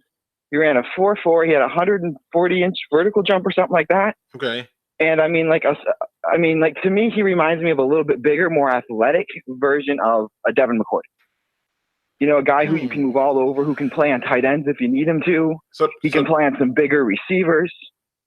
So the question becomes, is he the best player available for need? That's the statement that we got to focus on. Is he the best player available for need? So if you're looking at the Lions right now, we're sitting there at 43. Is he the best player available for need? And how high is the need? How high is the need for that safety? Even though he got the versatility, how high is the need? Because they got Quinn Diggs, they're going to give a shot to Tracy Walker. They clearly want to get another safety, but is that need higher than giving a shot to Tracy Walker? Well, actually, what I'm suggesting is that we draft him as a cornerback and teach him how to play like a third safety type of role. And you know, against some teams, like he can play inside against like bigger slot receivers. You can move Justin Coleman outside. And against those bigger receivers or some tight ends, you can put him on like those players. I mean, like to allow like Diggs to do like what Diggs does, and like a Tracy Walker to be a true free safety, like in the middle of the field. That's what I'm suggesting. The only thing I have a problem with is that the first two picks need to come into this team and hit the ground running. You know, I remember somebody was saying like, "Oh, well, you can teach Greedy Williams how to tackle," and my response to that is, "But why do I have to? If he haven't learned how to tackle from little league through middle school, through high school, or in college, why do I got to now teach him in the pros?" And to me, if I have to go and now switch it around to teaching this guy how to play corner, why am I taking him with the second round pick? Now, if he's going to come in, hit the ground running as a safety, fine. But to teach him how to play corner for us is where I'm looking at and trying to figure out, like, okay, is that really, because I can still just take a corner in the third round. But I mean, like he moves like I mean, yeah, that's true. But look at I mean, like what he did from a production standpoint. He had 6 interceptions last year, and he was in coverage. And I mean, like he only allowed in 17 targets. He only allowed 2 receptions for 22 yards. Had 4 interceptions and 7 passes defended. He can play really tight coverage. No, He's I mean, but listen, coverage. Listen, everything you're saying is spot on. But the thing is, he's doing that from the safety position. You see what I'm saying? They're not asking him. They're not asking him to do too much. They're bringing him up as a safety and saying, "Can you check off on this guy out into the flex?" And what they're doing is he's coming up and taking those plays. We're getting those interceptions. If you bring him in and now we got to coach him into a slot corner position, that's where I'm saying, okay, let's take a minute to think about that. You see what I'm saying? You see, but that's where I kind of disagree with you because I feel like that. I feel like he's a better coverage like man-on-man guy, and I feel like he could play outside as well as inside, like as a press man type of thing. I mean, like opposite Darius Slay. I feel like that would be perfect for him. And what I was suggesting is, I mean, like coach him up to be a safety or like a free safety because I feel he can play box safety pretty well. So I mean, like he already is going to be. I mean, like I could see him being a starter right away. Okay, but I actually think that I think he has more potential to be like much more than he could be because because of that versatility that he can bring. That's why keep in mind character and all those things. Keep in mind, one of the things I love about the fact that you disagree with me is we can have the conversation and agree to disagree or agree to agree. But I can sit here and still hear what you say, and I can go back and think and say, okay, let me see how this will work. But when you said that, oh, well, we can coach them up into teaching them how to do these things, that's where I was like, okay, this ain't gonna work for me. You see what I'm saying? Because it's like we don't have time for that. We're trying to win now. So whoever come in gotta hit the ground running. But I'm not saying that you're wrong. I'm certainly not saying that because I can see. I can see agree with you 100% about that. Yeah, I agree with you 100% about that. But I think what Juan Thornhill can do now is something that like the Lions need, and like he can also bring depth to a position, kind of like Tracy Walker did last year. Oh, okay. Now I'm with you. So what you're saying is okay. He does fit the bill of versatility. Fine, he fits the bill of versatility. You're saying that he brings something different to the table in terms of meeting the standard for the man coverage and. I get it. Okay. The only thing is does it now fit the criteria for best player available for need? I'm not sure like how they would grade him because I mean like the guy has probably early second round grades on him. I mean maybe some late first round, but I'm not sure. Like, I'm not sure what the Lions do. I mean, like half the time because they are so secretive about this stuff. I mean, I knew they were going to pick Hawkinson. Like, Right. I liked Hawkinson. So I saw that one coming. But I just have a feeling that it's going to be like Juan Thornhill or somebody like that because of versatility, because Matt Patricia likes to move those guys all around and like disguise things. That's why that makes sense. Whereas like a Taylor Rapp is more so of a box safety who like has some more physical limitations, and then like Byron Murphy, and I like Byron Murphy as a corner, but he's a little short, and I'm not a big fan of his arm length. I saw him get torched a couple times because of his arm length. Listen, everybody's going to get beat. I get it, but you make some very good points, man, and I do appreciate you for rocking with us and supporting us, man. I do see you in the chat. I do notice you because you come in with some good points, and I'd be like, oh, okay, let me think about it. So, but man, thanks for calling in, man. I got some more calls to take, and I appreciate you for calling in and rocking with me, man. Yeah. Okay. Well, thanks for having me on. God bless. Hey, man, same to you. All right, people. I mean, we gonna go on down. We got some of these calls coming in, man. We got a 616. What up, though? Who this? This is Nicholas calling again. What's up, man? Nick, what's going on, man? Not much. I just keep thinking about this best player available for need thing, and it keeps going in my head. I mean, Cody Ford's still there. I know not a lot of people like absolutely love him, but a lot of people like him. Just wondering, like, what you thought the probability of us going for him if some of the better options might have been taken before us, or if we, yeah.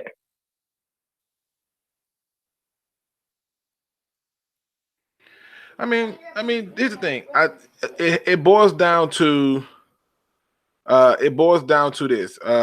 What up, though, Sean Jones? Welcome back, man. It boils down to this. The idea of best player available is always going to be the mantra that they're going to go by. And if they're going by that mantra, right, you got to start to go through the process of the best player available for need, because that's what he added on to it. It's the best player available for need, and if that's the position you got to target. That's what you want to look at. You see what I'm saying? So yeah, for sure. So if you think we skip out on O-line help in the second round, which I think is a big possibility, when do you think we'd go for him? Like, what rounds were you thinking? Like third or fourth? Third or fourth. Yeah. I don't think we'd wait past fourth, nope. right? Nope. Because he said, according to him, there's great depth at offensive line, and you look at the players that they talked to, they were not high round players. They were all mid round guys. Right, for sure. For sure. Yeah, I was pretty surprised about Falcons being my second team. They took Lindstrom a little bit earlier than I thought he'd go, but because he's a great player. Because they understand that you want to get your quarterback protected, and it makes sense to me. Yeah, for sure. Most Lions fans would agree to that. Yeah, it would be nice to see our quarterback just have a clean pocket for once, for a full game. So yeah, for sure. And their injuries and stuff too is killing them. But yeah, but man, sure. Appreciate it, man. You know, I'm always rocking with you, man, because you always in the building with me, man. And I appreciate you supporting me and the rest of the Detroit Sports Alliance, man. Yeah. Oh yeah, for sure. I'm excited to see what other callers have next, for sure. Hey, absolutely, man. All right, people. There you have it, man. That's all right. Take it easy. You too. All right, we got 404. Now, I got two 404s, but we're going to go with the first one right here. 404, what up, though? Who this? What's up, Luke G? What up, though? What up, man? Who we talking to, man? Talk to me. It's Carl, man. It's Carl. Hey, Carl, what's going on, bro? What's going on, man? Talk to me. What you got for the show, man? Oh, well, I was thinking about the second round. Me, I would like either Taylor Rapp or Byron Murphy personally. Okay. Yeah. Why? Why do you want those people though? Like it's got to be something behind it. Why do you want them? What do you see that stand out to you? I like Byron Murphy. What stands out with Byron Murphy is just that I guess just his versatility and his ability to tackle. Unlike Greedy, because I'm watching Greedy and like it looks like nobody's afraid of Greedy. Oh no! You know what I'm Listen, saying? I've been trying to tell people that for a while now. I don't know why they don't want to believe me. I keep on telling everybody, if you see flies around something, it's either one or two things: it's either stink or it's dead. Either way, it's not good. You know, I keep trying to tell people, and you know, they don't want to hear it, man. But I can't knock your pick for if you want to say, you know, take Taylor Rapp or Byron Murphy. The problem is I don't know if they're going to slide. That's the problem. Yeah. That's the problem with me too. You know, and again, if you're wondering who we're talking to Carl Alexander III. He is one of the newest Detroit Lions sports talks people. He do have a YouTube channel. It is exactly how it sounds. Carl Alexander, 3 eyes for the third, and check him out, man. He's new. He's still fresh. He's just getting started. But you know, Top Tier says no Rapp or Murphy. This is what Top Tier say to you. What are your thoughts on that? If no Rapp or Murphy, if Rapp or Murphy's not there? No, he's saying that he don't want neither one of them. That's what it sounds like to me. What are your thoughts on it?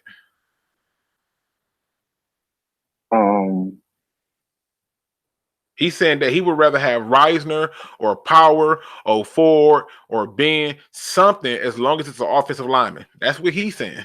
So he's saying I would take Reisner. I would take Reisner. Okay. All right. Well, listen. You ain't gonna get no fight out of me. If it fit best player available for need, I mean, you ain't gonna get no fight out of me. Trust me on that. So you know, but what else you got for us, man? You got anything else? Oh yeah, I just wanted to say that I'll be doing a video on TJ Hawkinson today. All right, that's what's up, man. You heard it here first, man. To be on the lookout for that. You heard it here first. He's gonna be dropping a video on TJ Hawkinson, so stay tuned, man. Appreciate you for calling in, man. Let me try to knock out some of these phone calls and then hop off this thing. All right, people. There you have it. Carl Alexander is gonna be doing a video on TJ Hawkinson. Now we got our other 404. What up, though, man? You on Luke G's Field Review? Who this? It's your boy Mad Mike, man. Mad Mike Sports is in the building, man. Mad Mike Sports is in the building. Mad Mike, talk to him, man. What you got for us today? Man, I want to get you guys, all right, your audience, your thoughts on our 2 picks. All right, we got 2 picks, Chris Lindstrom and what's his name? I always get this guy, Caleb McGarry. Yes. Yep. Offensive lineman. I wanted to see what you guys thought about from the outside looking in. I thought it was a solid pick. Those guys are physical. Falcons desperately need offensive line. They can come in and pretty much change the culture up front, go more towards a punishing, you know, inside zone running scheme, power running scheme with Mike Mularkey coming back to the organization. But you know, from the outside looking in, I want to get you guys your thoughts on what the Atlanta Falcons offensive picks, you know, the pick offensive linemen were. For me, when I saw that they took Chris Lindstrom, I was sad because I was like, God, I was hoping he made it to the second round because I knew Detroit would take him. Like I knew he was on their board. But the problem was when y'all took him, I said it makes sense. If you're going to keep your quarterback upright, that's how you do it. And to me, that's where you want to be. You want to be where you can keep the quarterback upright. And so I saw that pick, and then y'all went with Washington's tackle Cab, and I was like, oh, okay. Okay. And I think you know, I was looking and I was like, well, what are they gonna do with this? You know, are they gonna leave him at tackle? Because I do think in that division, leaving him at tackle going to expose him the most. So I feel like, okay, you know, how do you ease him into this? Because that division is unforgiving. Well, it is, but currently you have Tyson Barlow. You signed him to a 2-year deal, 3-year deal. Right. He pretty much is under, you know, it's pretty much a 1-year deal. In year 2, after the first year, he can cut him. You know, he'd be cut cap casualty. Save you can save some money. I mean, it wouldn't be a huge cap deal as far as Tyson Barlow. So you can ease him in. He can be that swing tackle for the Falcons. You can bring him in short yardage situations. You know, just kind of get him up to speed with the NFL game because, you know, offensive tackle is probably one of the hardest, most difficult positions in the league. That's why they get paid. We just signed Jake Matthews was $60 million deal, and it's a demanding position. So you can ease him up in the at right tackle, but look, man, I'm not gonna pretend as a Falcons fan like I was blown away by the pick. I understand it, and most in the draft, guys are looking for someone with flash, pizzazz, someone that'll blow you away, and these guys are not going to blow you away. And you as a Detroit Lions fan, you know how important offensive linemen are. Oh, you ain't got to tell these guys to keep the quarterbacks upright. You ain't got to tell me 16 to 17 sacks in 2 weeks. You ain't got to tell me. It's downright embarrassing. But that's why I like Chris Lindstrom. And I'm not saying that y'all pick was trash. I'm not saying that. I'm not saying I don't like him. I'm saying that when I saw the pick, my initial thought was, okay, he's in a division with the Panthers, the Buccaneers, and the Saints. And the Saints got Cameron Jordan. They got I can't think of the other dude. Yeah, the Rankins. Yes, Rankins. And then I said, okay, I go to the Panthers, and I'm like, they're going to pick on him by sending linebackers off his side with the DN occupying him, and it's going to be a problem. And I just looked at that part of it, and I said, but I think overall he's going to pan out if they don't expose him too soon and have his feelings be hurt. I think that's where the problem come in. At. But we gonna have to definitely we don't play the Falcons this year. Whew, that's good to know. Yeah. y'all getting some dogs back, man. Y'all gonna get Jones back. Y'all gonna get y'all safety back. So yeah, I mean, hey, can't beat that, man. What else you got for us? Man, I just wanted to give you a lot of love, man. I've definitely been watching your show on the sidelines. I may not always comment and whatnot, but I am paying close attention, and I love what you're doing, man. Your audience, look, man, you got almost 70 people in. All right, so you're doing a great job, and I just want to tell you, man, just continue to do what you're doing, man. And like I said, man, YouTube, a lot of people are not cut out for it, man. And man, just keep pushing, keep going hard, and look, man, we're gonna be big, man. Hey, man, I appreciate that, man. And listen, we're going to have to come up and do something, collab together on the show or something. We come up with something. I got an email to Twitter, so definitely hit me up on there so we can come up with something, man. I most definitely will, man. All right. Appreciate you for calling in. All right. All right. We got 678 in the building. What up, though? Who is this? Yo, what up, man? Because we don't read. What's going on, big dog? What's going on? You said, who's this now? I ain't get the name. I'm sorry. I'm on YouTube called Because We Don't Read. Because we don't read.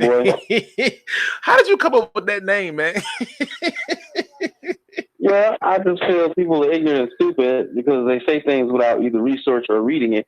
Yes, you can have a popsicle, boy. I'm on the phone talking about the Lions football. Y'all are something else. You need a hug, and you need a hug. My bad, Luke. Yeah. Hey, anyway, man, listen. Hey, my son up, man. Listen, that's why I'm going to have to get off soon. And my son over here, he over here putting in demands, man. I think sometimes my son was here before because the way he be talking to me and how he throw his cup down, I think he was a Viking in his past life. I don't know what's going on. I'm like, bro, what are you doing?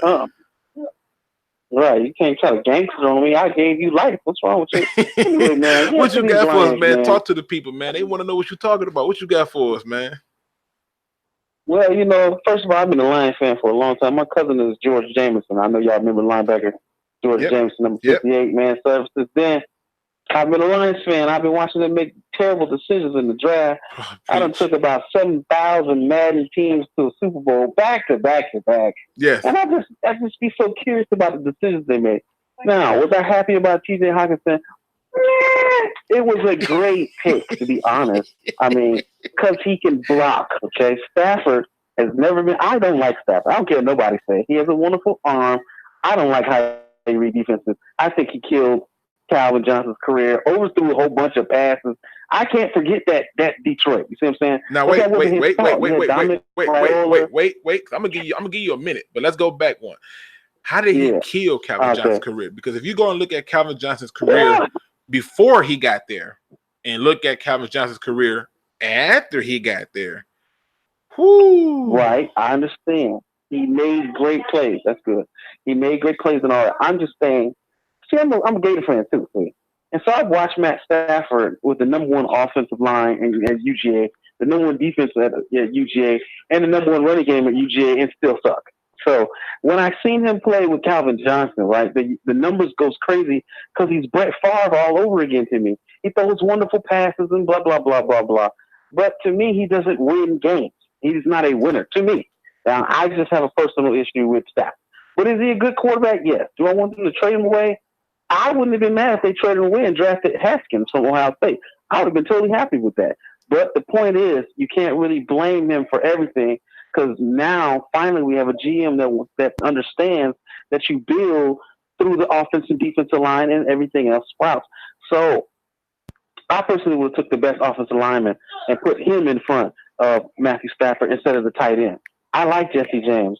I could have grabbed another proven free agent that can catch the football instead of me drafting TJ. I could have put a balling offensive guard right there or another first-round guard. Now I got Decker, I got Ragnow, I got a balling guard and Wagner. Now we're going to stop. Guaranteed half of all this pressure that's coming. This tight end is dealing with what? He's not taking on defensive ends every play. He's chipping. But that offensive guard has got to deal with Aaron Donald. That offensive guard's got to deal with all of the meat pass rushers and the pressure up front. That's me. That's what I would have done. Well, here's the thing. But, the thing is this. You got to understand something. This is the question that I keep asking people. Nobody can give me an answer. So I'm hoping you can be the first. All right. Who does Ed Oliver replace? No, see, no. I don't think Ed Oliver's, first of all, not starting over Ashawn, and he's definitely not even. We're not even talking about snacks. Okay. I watched every game. I got the coaches. I'm not talking about a D tackle. I'm saying an offensive guard. Okay, now wait a minute. That board. All right, so listen. Who's the best guard in the draft, in your opinion? In my opinion, well, I looked at a guard, but he didn't like. Here's the thing: there's not a guard that stands, that has the same talent level as T.J. Hawkins. Now so wait, now you got to stop again. Now you got to stop again. The question is not is there a guard that has the same talent as T.J. Hawkins. Is who do you think is the best guard? Because if you can't tell me who you think the best guard is, then why should the Lions be drafting him at 8? Well, I don't think they should have drafted him at 8. I mean, he was talking all this smack. We're gonna trade. We got 1,000 trades going on in the first round. Shop the pick off. Yeah, go pick up 2 more for a second round pick. Yeah, but if they offer you a trade that you know is not, like, for example, right? Let's say, for example, you just happen to have a 500 Benz, right? Or a 750 Benz, right? And I show up and I say I got 2,000 for that car. Is that a fair value? Okay, now wait a minute. That's not a fair assumption. They're not offering $2. This is listen, this is what he said. That's not what we're doing here. This is what Bob Quinn said. He said that they got trade offers, but none of the trade offers that they got were equal to what they thought was in the value of taking the pick. And when he says something like that, that tells me that this tells me that they didn't have anybody that stood out. So that's what I'm pointing out to you. If they take a guard at 8, let's say hypothetically they trade down to 13, 14, who is the guard that they're taking? Because even if they take that guard there, guess what? They're still going to take a tight end. I'm taking Jonah Williams. I'm taking Jonah Williams and kicking him into guard. Yeah, but here's the problem with that. Jonah Williams came out multiple times and said he see himself as a tackle, right? And then after he told him that, he was like, I don't know what this guard stuff is about. I see myself as a tackle, and I want to play tackle. Why would you draft somebody who see themselves as a tackle and want to play tackle, but then you're going to draft them and say, well, yeah, but we see you as a guard, and you're going to play guard. You want people who want to be here, who's going to do what they want to do and do what they love. And so if you bring in Jonah Williams, he's not going to come here with the idea that I'm going to be a guard and be happy with it because he sees himself as a tackle. One, he know that the tackles make more money than the guards. That's the first thing. And two, he know that most teams bring a tackle in as a guard to pay him less money. So he's not going to allow for that to happen. I ain't mad at that, but that's me dealing with his emotions and, what I want. I could care less what you want. I'm paying you millions of dollars, block these people and get paid. And now when I get Wagner, and when Wagner leaves, buddy, because he's got about 2 more years in that contract anyway, then you take that right tackle. Or you show me you're better than keep in mind, they got Terrell Crosby already, and they're still going to pick up linemen in this draft. They're going to take at least 2 linebackers in this draft or 2 linemen. So it's one of those 2 positions they're taking 2 on. But they're going to walk out with that lineman anyway, and they still managed to still get the best tight end in the draft who comes in and help in every facet of the game. It's hard for you to cover that. Yeah. So yeah, I mean, I'm not mad about TJ. I watched him play. Right. He's a monster. I don't have an issue with it, and I like that. You know what's good about this whole conversation? What's that? Years before, we would all be pissed together on why did they draft this guy, why did they draft that guy. But we're at least able to have intellectual conversations on which value should fit at this place and that place. So I give that to Bob, and I like Bob, and I like Matty P. I'm still pissed about how you cut a 2 out of 3 year Super Bowl winning coach. But, you know, I'm not over that yet. But, yes, to be honest, listen. TJ was a better position to take because we didn't have a guard that ranked out higher. But if there was a guard in that draft that was better and it gave better value to our team instead of TJ, I would be pissed. I would personally cancel my season tickets and have to, you know, finger Bob at least twice. I don't know, you know, just shoot him a thumb or something like that. He gets up. I'll tell you like this, man. I appreciate you for calling in. I'll tell you like this, man. At the end of the day, no, my son is watching the cartoon. Rolling. Juicy cup or something. He's rolling, bro. He's up there laughing. But I'll tell you like this, man. The reason Bob Quinn had to get move on for Caldwell wasn't beating winning teams.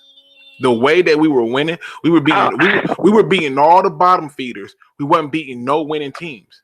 None of them, especially when it counted. We weren't beating them. He was coming out. He was mismanaging the clock. He was mismanaging so many different things, and that's why you see this. What was that? Okay, I don't even know. Yeah, that's not me. Yeah, so you know, I'm outside looking at the beauty of the sky. Hey, but yeah, just so you know, that's why they had to move on from that, man. And I appreciate you for calling in and rocking with me. Thanks a lot, man. And stay tuned. One more thing before you go. Okay. One more thing, bro. I got you. What you got? Patreon is real simple to set up. Let me tell you a secret. I can't stand Detroit Free Press. I don't really like to watch the Detroit Lions videos.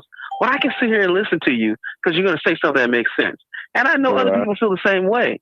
And if you get 2,000, I'm a businessman. And if you get 2,000 people, if you only get 10% of those people, that's 100 people. And they so happen to want to donate $2, $3, $4, $5, buy you lunch one day, that would fund your whole channel. And so we would really appreciate it if you did something like that, because it's free to sign up for a Patreon account. You know, but whatever, you know, keep that in your mind or something like that. Then you can do your broadcast. Then you can do your videos, edit them, you know, all that kind of stuff. Well, you know, we just want to say thank you. We appreciate you for taking the call, my man. And y'all know you can move on and take care of your short stack, bro. Man, appreciate it, man. I'm going to definitely look into that, man. Thanks a lot, man. So much. No problem, man. Have a great day. You too. Hey, man, listen, I have looked into the whole Patreon thing and stuff like that. The thing is, I'm new to this. I'm just totally new to this, man. And it's just a learning curve, but I'm not new to football. I've played this game. I've played it all the way up into college until I got hurt. And it is what it is. Okay. And I'm telling you, when I watch these games, I watch them with a different eye. And the reason I do that is because I know that there's a certain way you can watch these games. Now, we got a hometown number 313. What up, though? Who is this? What up, man? It's 313 J-Mo, man. J-Mo in the building. J-Mo, what up, though, man? Listen, J-Mo, listen. No ranting, okay?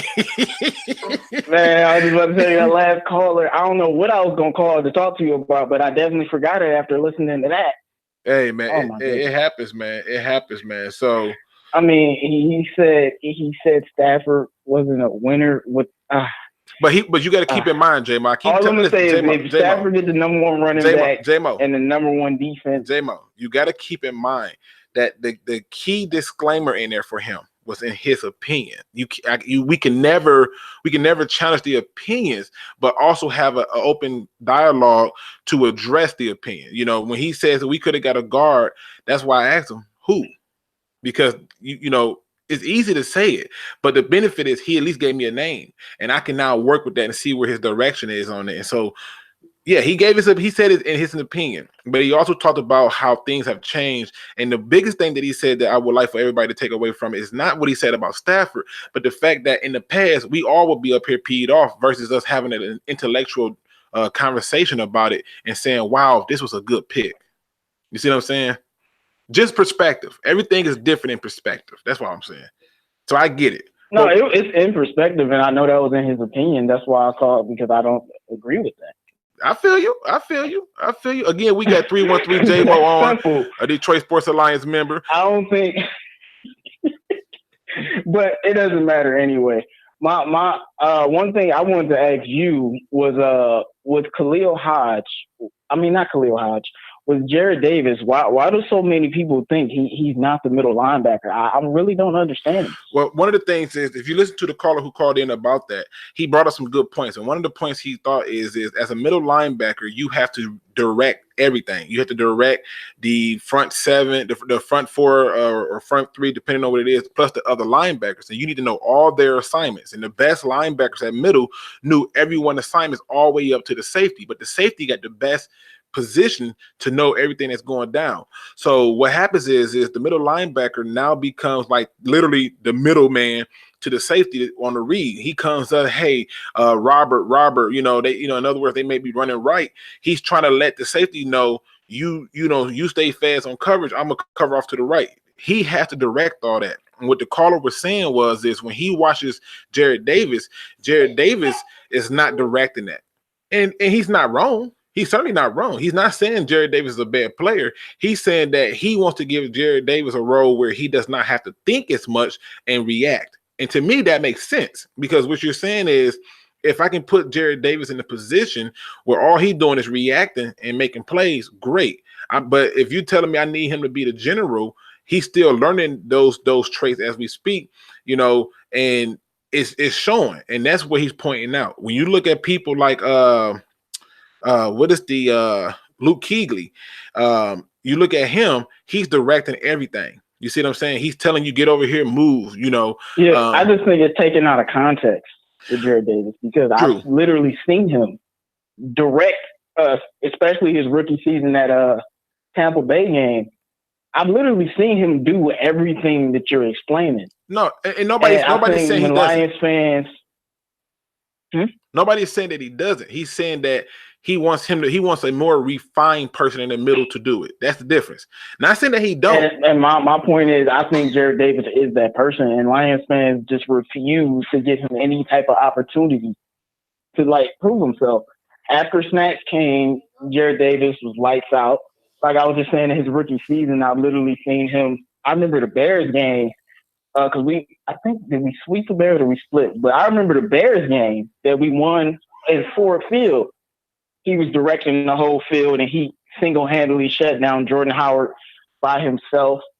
And I just feel like after you do all of that, and then you switch defenses, because the way our defense worked when Caldwell was here, Jared Davis was the middle linebacker, but really they had Glover Quinn calling all the calls. Exactly. And Jared Davis was supposed to cover and tackle. Right. That became the tackles. And that's what I'm saying, J-Mo. They're saying that he's saying that that's what he have a problem with.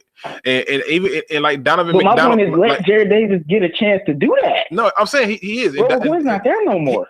He is. But the thing is, Donovan McDonald is making a very good point where he says Jared Davis is learning his second scheme in 2 seasons. And what I'm pointing out to you is the example you gave where Glover Quinn was making the calls and he wasn't, and now he's starting to get into it. He's saying that what's wrong with you getting somebody who's already kind of familiar with knowing the calls and still can do the read and react, and you allow him to just react. There's nothing wrong with that approach. And my point is, why isn't Jared Davis that person? I've seen him do it.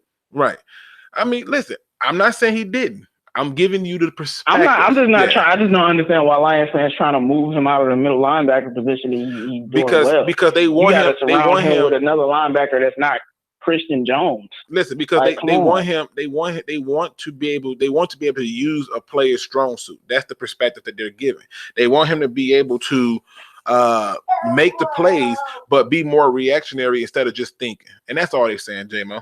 You know what I'm saying? I totally get what you're saying. My point is, I think he can think. No, I know you can. Point. I don't think that the fans know how good Jared Davis is. No, I think they do. I think they're just trying to find ways to improve the team from within. If you be on the outside instead of in the middle, then I'm going to think what I just said.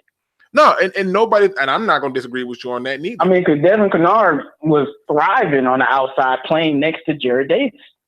Well, I mean, again, but it's all about this most simplest point that we're getting to, J-Mo. Nobody is in disagreement with you, right? Nobody's in disagreement with you. What I'm telling you is there's a different perspective that is not necessarily wrong. Two things can be right. That's very possible. So I'm just saying that idea that you say people think he should be outside and then I don't, obviously people disagree with me. No. That's not what nobody said. You disagree with them. It's different. That's why I'm trying to get you into perspective. The difference is the person who called in and said that he wants Jarrett Davis to be more reactionary. In other words, I don't need for him to do a lot of thinking. I want him to react and do his assignment. I need somebody else in the middle who can put people around. And that's all he's saying. It's a matter of perspective. I'm not knocking the perspective. I'm just saying that that's the perspective. And I respect different perspectives. And I know how he feels. I just think that Jarrett Davis can be in the middle. He can make those thoughts. He's smart enough to do it. He just never had the real opportunity, and he definitely didn't have the defensive tackles to allow him to use his talent. Once Snacks got there, Jarrett Davis looked like the best player on the defense. And now people want to move him to the outside when he's just getting his feet wet. It just doesn't.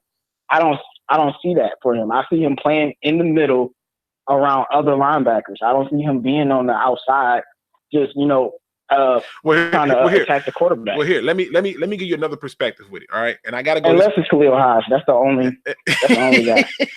Well, let me give you another perspective with it. And then I'm gonna take this other phone call. The other perspective is they tried that same thing with Ernie Sims, where they put Ernie Sims in the middle, and Ernie Sims did not have the same production as he did as outside. Another example would be when they took Clay Matthews, moved him from the outside and put him in the middle. He did his job, but at the end of the day, he was better suited to be outside and be more reactionary. And that's all they're pointing out to you, man. Didn't they win the Super Bowl with him in the middle, though? No, they didn't. What position was he playing? When they won the Super Bowl, he was playing outside linebacker. He was rushing. He was coming every time off the edge. So, just saying, food for thought. What up, though, Go Lions, man? So let me get this phone call, J-Mo. You know we're going to be on it, man. Are you going to be on the show tonight with King? Yeah, I know. All right, man. All right, well, I'll be hollering at you then, man. Appreciate it, man. Fred Jackson. All right. And just like that, people, we're going to move on over to 301. What up, though? You on Lukegsfieldreview. What up, though, man? Who this? Hey, what's up, man? This is Mike Perez. I'm calling out of Silver Spring, Maryland. Hey, man, you there? That's a long way, brother. Look at you. Hey, welcome to the show, man. Talk to the people. Thank you, man. I had a lot to say, but after hearing all these conversations, I forgot. But I did want to state a fact, a very unfortunate fact. I live over here in the DMV area. Right. I live closer to the Redskins side versus the Ravens side. Okay. So where I live, most of the people are Redskins fans, and this is a fact. Redskins fans here are some of the most pessimistic, negative fans that there could possibly ever be, right? Okay. And the only reason I called you is because you guys are literally the first Lions fans I have access to talk to, because I literally have not met one other Lions fan where I live. I've been a Lions fan since I was 7 years old. I'm 26 now.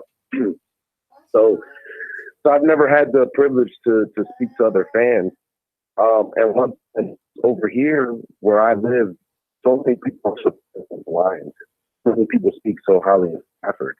And I kind of got the feeling that if I were to live in Detroit, Michigan, I think the Detroit fans over there are probably pessimistic and negative like the Redskins fans are here. Oh, they are. So I am kind of glad that they are. I mean, listen, I'm going to be honest with you, man. I'm going to be honest with you. It's so funny because if you notice on my show, I bring on different people from different teams to come on and talk about it and ask them, what do they see? What do they think? What do they fans talk about? Everybody loves Stafford. It's just us here. We don't want him more. It's the absolute bizarre thing. Because we've been competitive ever since Stafford has been here, believe it or not. And one thing I've noticed, Lions fans are just uneducated and ungrateful as hell.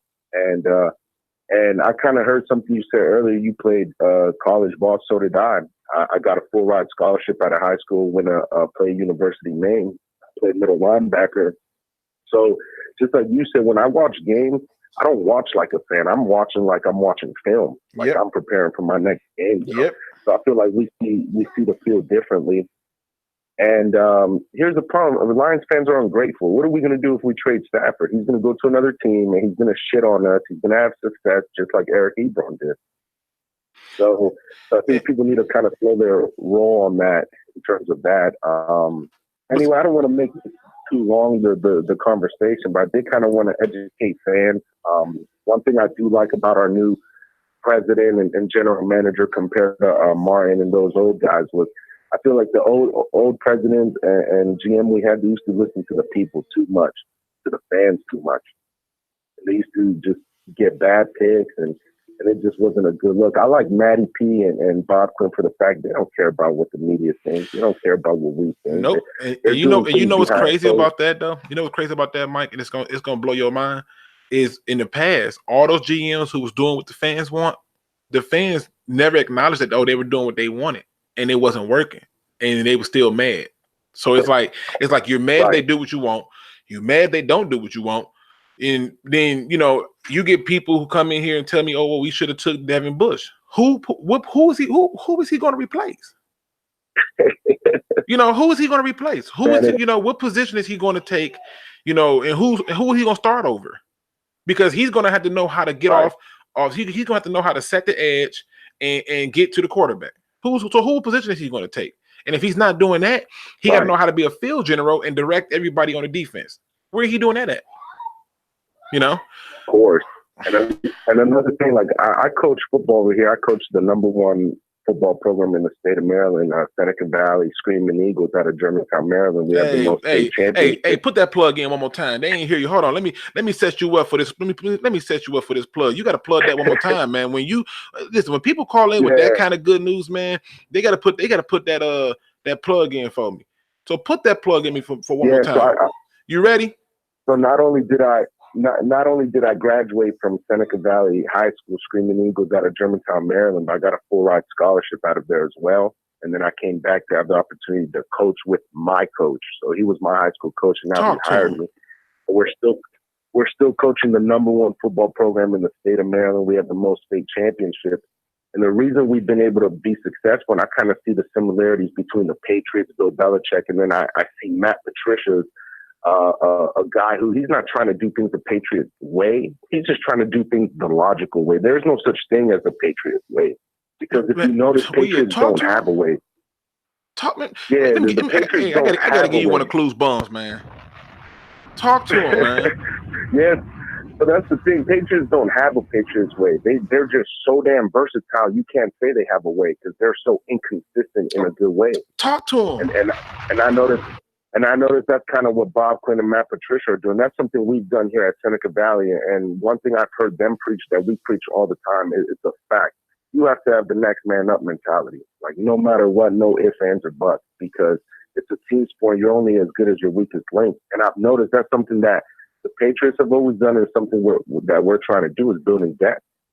And here's the fact: people keep bashing this T.J. Hawkinson pick. I don't get it. It was a great pick, and I'll tell you why. Because I feel like we went heavy on the defensive side during free agency, and we have a head coach he's defensive minded. That's his strength. But one thing I'm grateful for is that he's not egotistical. Like look, for example, Andy Reid.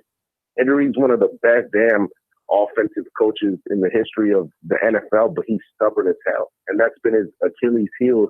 Is that during his whole career from the Eagles to Kansas, doesn't matter. He's never focused on defense. And I think that's why this year he's trying to overcompensate by signing Frank Clark and all that crazy stuff. I think he's finally getting the memo. But one thing I like about Matt Patricia, even though his strength is defense, he's humble enough to admit, you know what? Like, I'm not in full control. I needed someone like Darrell Bevel. I need somebody else to focus on that side because my strength is defense. So the thing people don't understand about Matt Patricia, he can get the most nobody alias players that there are, and he could develop them into stars. I mean, and for example, look at Eric Ebron. He left the Lions, went to go be successful on the coast. Kyle Van Noy left the Lions, went to go be successful under Matt Patricia. So Matt Patricia went heavy during free agency on the defensive side of things. And I think the most important thing right now, people keep talking about getting cornerbacks, rounded. Man, this draft class is so loaded with defensive guys that Matt Patricia can develop. I think that's the least of our priority. I think T.J. Hawkinson is a great fit because not only is he another offensive line, him and Jesse James are two linemen. We killed like two birds with one stone, or however you want to call it. Both of these guys are not only linemen. Talk to him. Talk to him. Not only these guys linemen, but these guys, man, now we have the ability to be very schematic. We could scheme guys now. We could do screens. I mean, we have so much versatility now with having two guys that could block and can go out for passes that I honestly think they should continue the momentum. Like, I think, honestly, second, third, or fourth round, I don't care whichever order it comes, they need to get another offensive lineman. Listen, man, listen. We don't know what's gonna... I gotta stop you. You can tell you why I gotta stop you, because you're gonna have to call me back, hit me up on Twitter. We got to do a show together. You're giving out too much right now. They not ready for you with this. Listen, you're doing too much. I'm gonna need you to find me, look up one of my videos, my email is in there, email me, make sure you put in there your name that you called in and in the subject line, and we're gonna get you on the show. I can't listen, what you just did right there was just I mean, the way you articulated all that was just it was just flawless victory. Man, all I know is we need as much offensive protection as we can, because with the situation with Matthew Stafford, we don't know what's going to happen, but we do know we have to have the next man up mentality.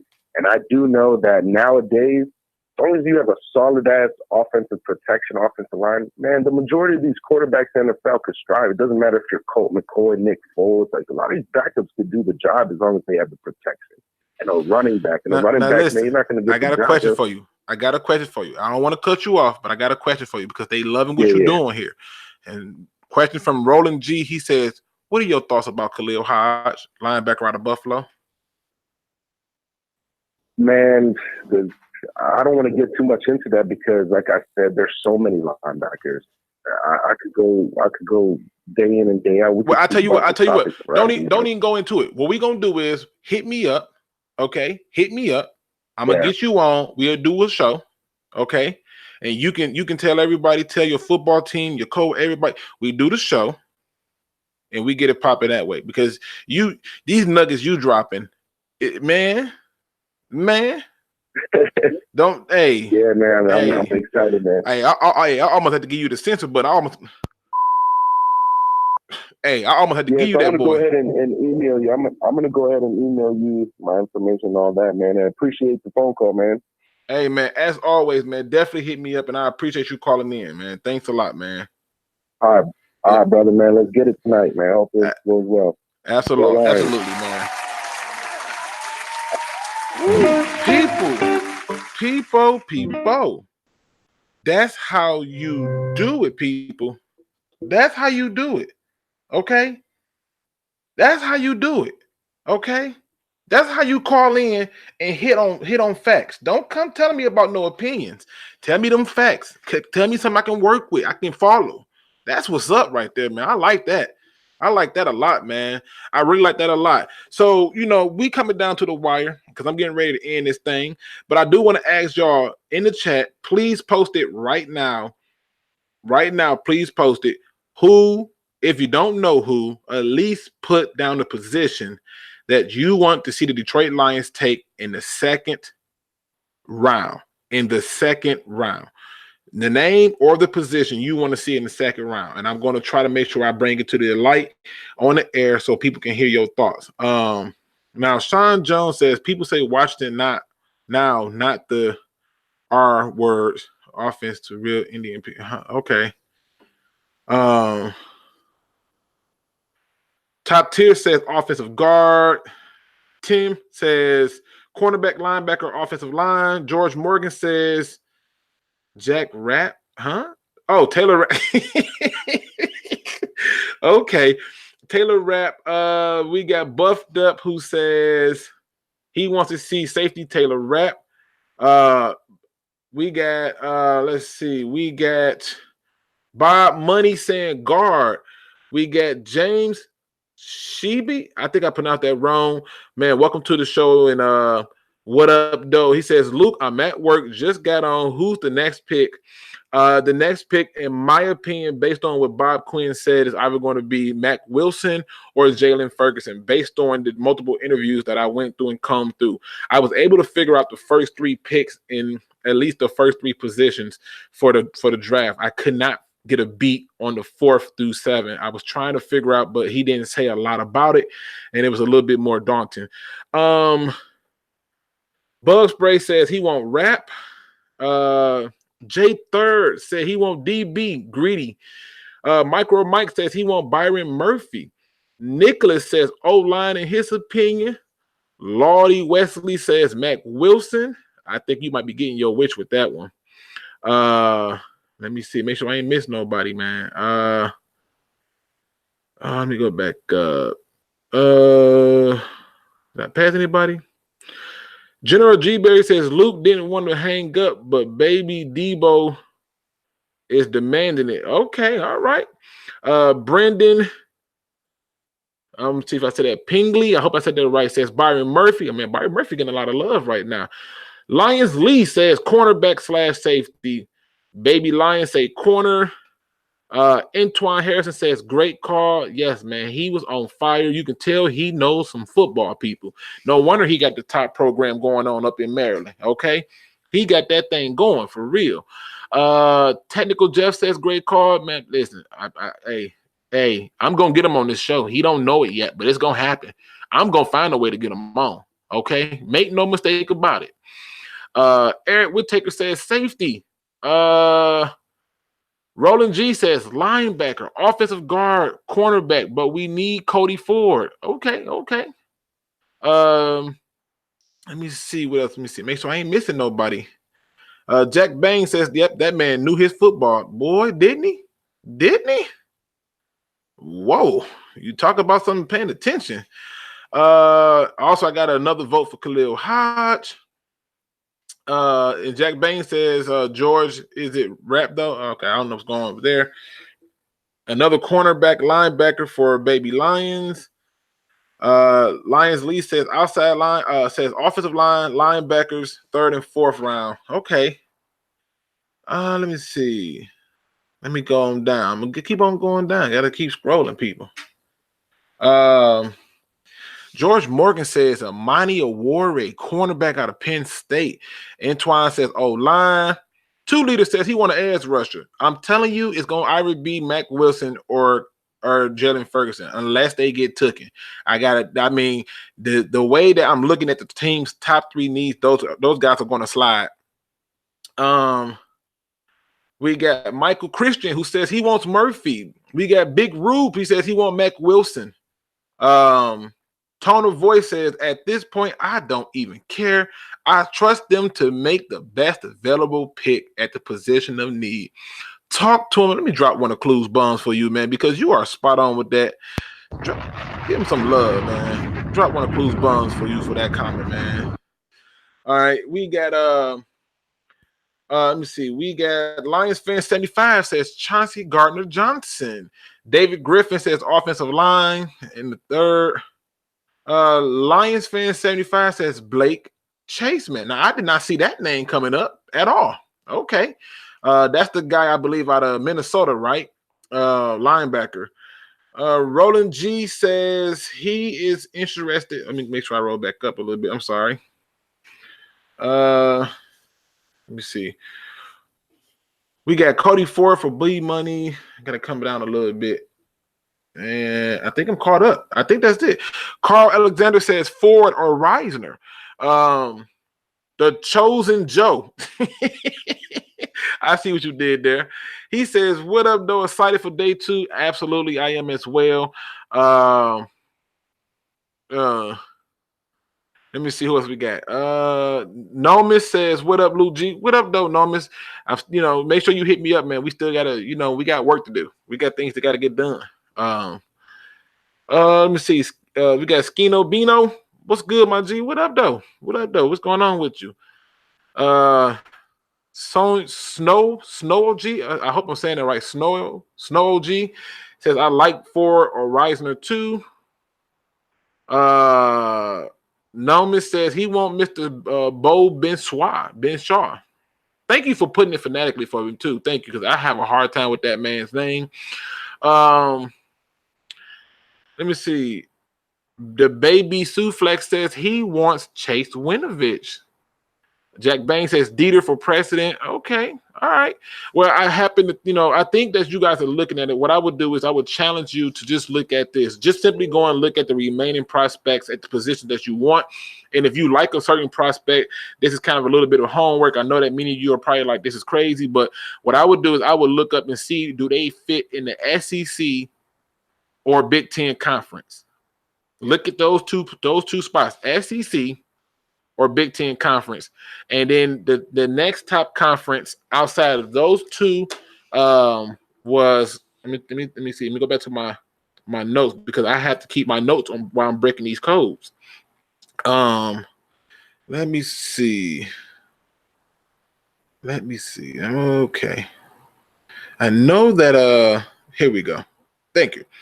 So the next big conference that he takes players from is the MAC. So are they from the MAC, SEC, or Big Ten? And is it a position of need for best player available? That's what you got to ask yourself, people. The last thing I want to end with is this final notion that offensive coordinator Darrell Bevell taking a tight end in this draft doesn't make sense because he doesn't use tight ends. So before I get into that, let me get the last few people's votes in. Marcus says he wants Byron Murphy or Taylor Rapp. So he'll take either or. He's not picky. He just give him one. That's all he wants. He said, just call me OG. I got you, man. I got you. I got you. The OG said, just call him the OG. So I appreciate that. Just don't want to be disrespectful with it, man. So Brendan says, who do you want, Luke? Personally, who I want, honestly, I think that they are not going to be there, personally. But you know what? I take that back. I think they will be there. And I'm just gonna go ahead and say, I want Khalil Hodge. I'm gonna be honest with you. I didn't want to do it, but I just feel like Khalil Hodge brings a whole nother level to that position. And I would be shocked if he didn't succeed. I really would. I like his game. The production is there. Everything looks good. And I think if we can get a linebacker like that, I do know he can still rush. Because I've seen him. He can rush the quarterback. He can set the edge. He can do these different things. It's his initial first step and reaction that I'm drawn to. So for me, it would be that person, and that's who I would look at. And I know Lardy's gonna come and say it's way too early, but the goal of it is to get the pick right. Not necessarily look at the value of saying, oh, is it too early? Is it too high? But to get the pick right. And to me, that would be getting the pick right. But personally, based on the evidence that I've seen, it's going to probably be Jalen Ferguson or Mac Wilson, just based on the evidence. If he was going to ever break the pattern of taking SEC and Big Ten, Jalen Ferguson would be the person he would do it with, just simply because he fits the mold of an outside linebacker who can rush the quarterback. So that's what I see. It says no offense. Think Quinn could steal Hodge and Tyree in the 5th or 6th. I mean, you could be right, but I don't know. What up, though, Risky Football? So listen, let me just go ahead and point this out really quick because I have to get ready for later on. So there's been a lot of talk that said that Darrell Bevell does not use the tight end. And so what I did was I decided to go through and look at the history of Darrell Bevell, which I got something coming for y'all very special pertaining to him. Stay tuned for that. Let me give Go Lions. Go Lions says Ferguson, Reiser, Murphy, Edwards, Hodge, cornerback, Show, Bo, Winovich. I mean, he got a whole list. Lord Jesus, Jay Hill, Todd Summers, Mac, PJ. I mean, listen, you you ain't playing. Noman says I'll take Hodge in the 4th. Hey, if we can do it, we can do it. I'm not mad. I just want the player. That's all I know. I want the player. So that's what I look at. But let me just clear this up. So they said that he did not use the tight ends. And I looked at it and I said, okay, here it is. I said, Jimmy Graham, comes in in 2017 and was targeted 96 times. He caught 57 of them. He only had 520 yards and 10 touchdowns. In 2016, he was targeted 95 times, caught 65 of those passes for 923 yards and 6 touchdowns. Both those seasons, he made the Pro Bowl, people. And even if you go to this very first year, he had only played 11 games with Seattle, but they still targeted him 74 times. He caught 48 for 605 yards and 2 touchdowns. So this idea that Darrell Bevel don't use the tight end is a bunch of BS. It's a bunch of hogwash. And I just wanted to point that out to you. So when y'all hear people say, "Oh, well, we don't even use the tight ends," maybe the old Lions didn't. This Lion regime will. So that's it for now, ladies and gentlemen. I do appreciate all of you rocking with me and coming on, being on the show. Those who called in, appreciate it. Those who have very good points. I love it. Even if you disagree, I still love you. I think that your points were valid and I understood it. Even the point of taking Juan Thornhill, now that I thought about it, I said, okay, I see what he's saying. Give somebody who can come in, play that man position and do some things. I just wonder, can Juan Thornhill keep up with those slot receivers in the division that he's going to take? But I do understand the thinking behind it, so that's great. I also understand the thinking behind getting the thinking of getting what's the word I want to use? A linebacker who's a little bit more cerebral. I'm not mad at that at all. And the idea of Norman Johnson says, what about Luke Wilson? Well, again, Luke Wilson is cool, but it is what it is. But I'm telling you, it's one of the things. What up, though, Marcus, man? What up? This is what I want. This is what I want people to do. Get prepared for the night. Do not get caught up in who the person is, but ask yourself, are they the best player available for need? And if they're not, be prepared, because Luke G is going to be having a conversation about it, and he's going to want to know what your thoughts are. So that's it for now, ladies and gentlemen. Thank you for rocking with me and being a part of the show. As always, don't be no chump. Please do your research. I'm out.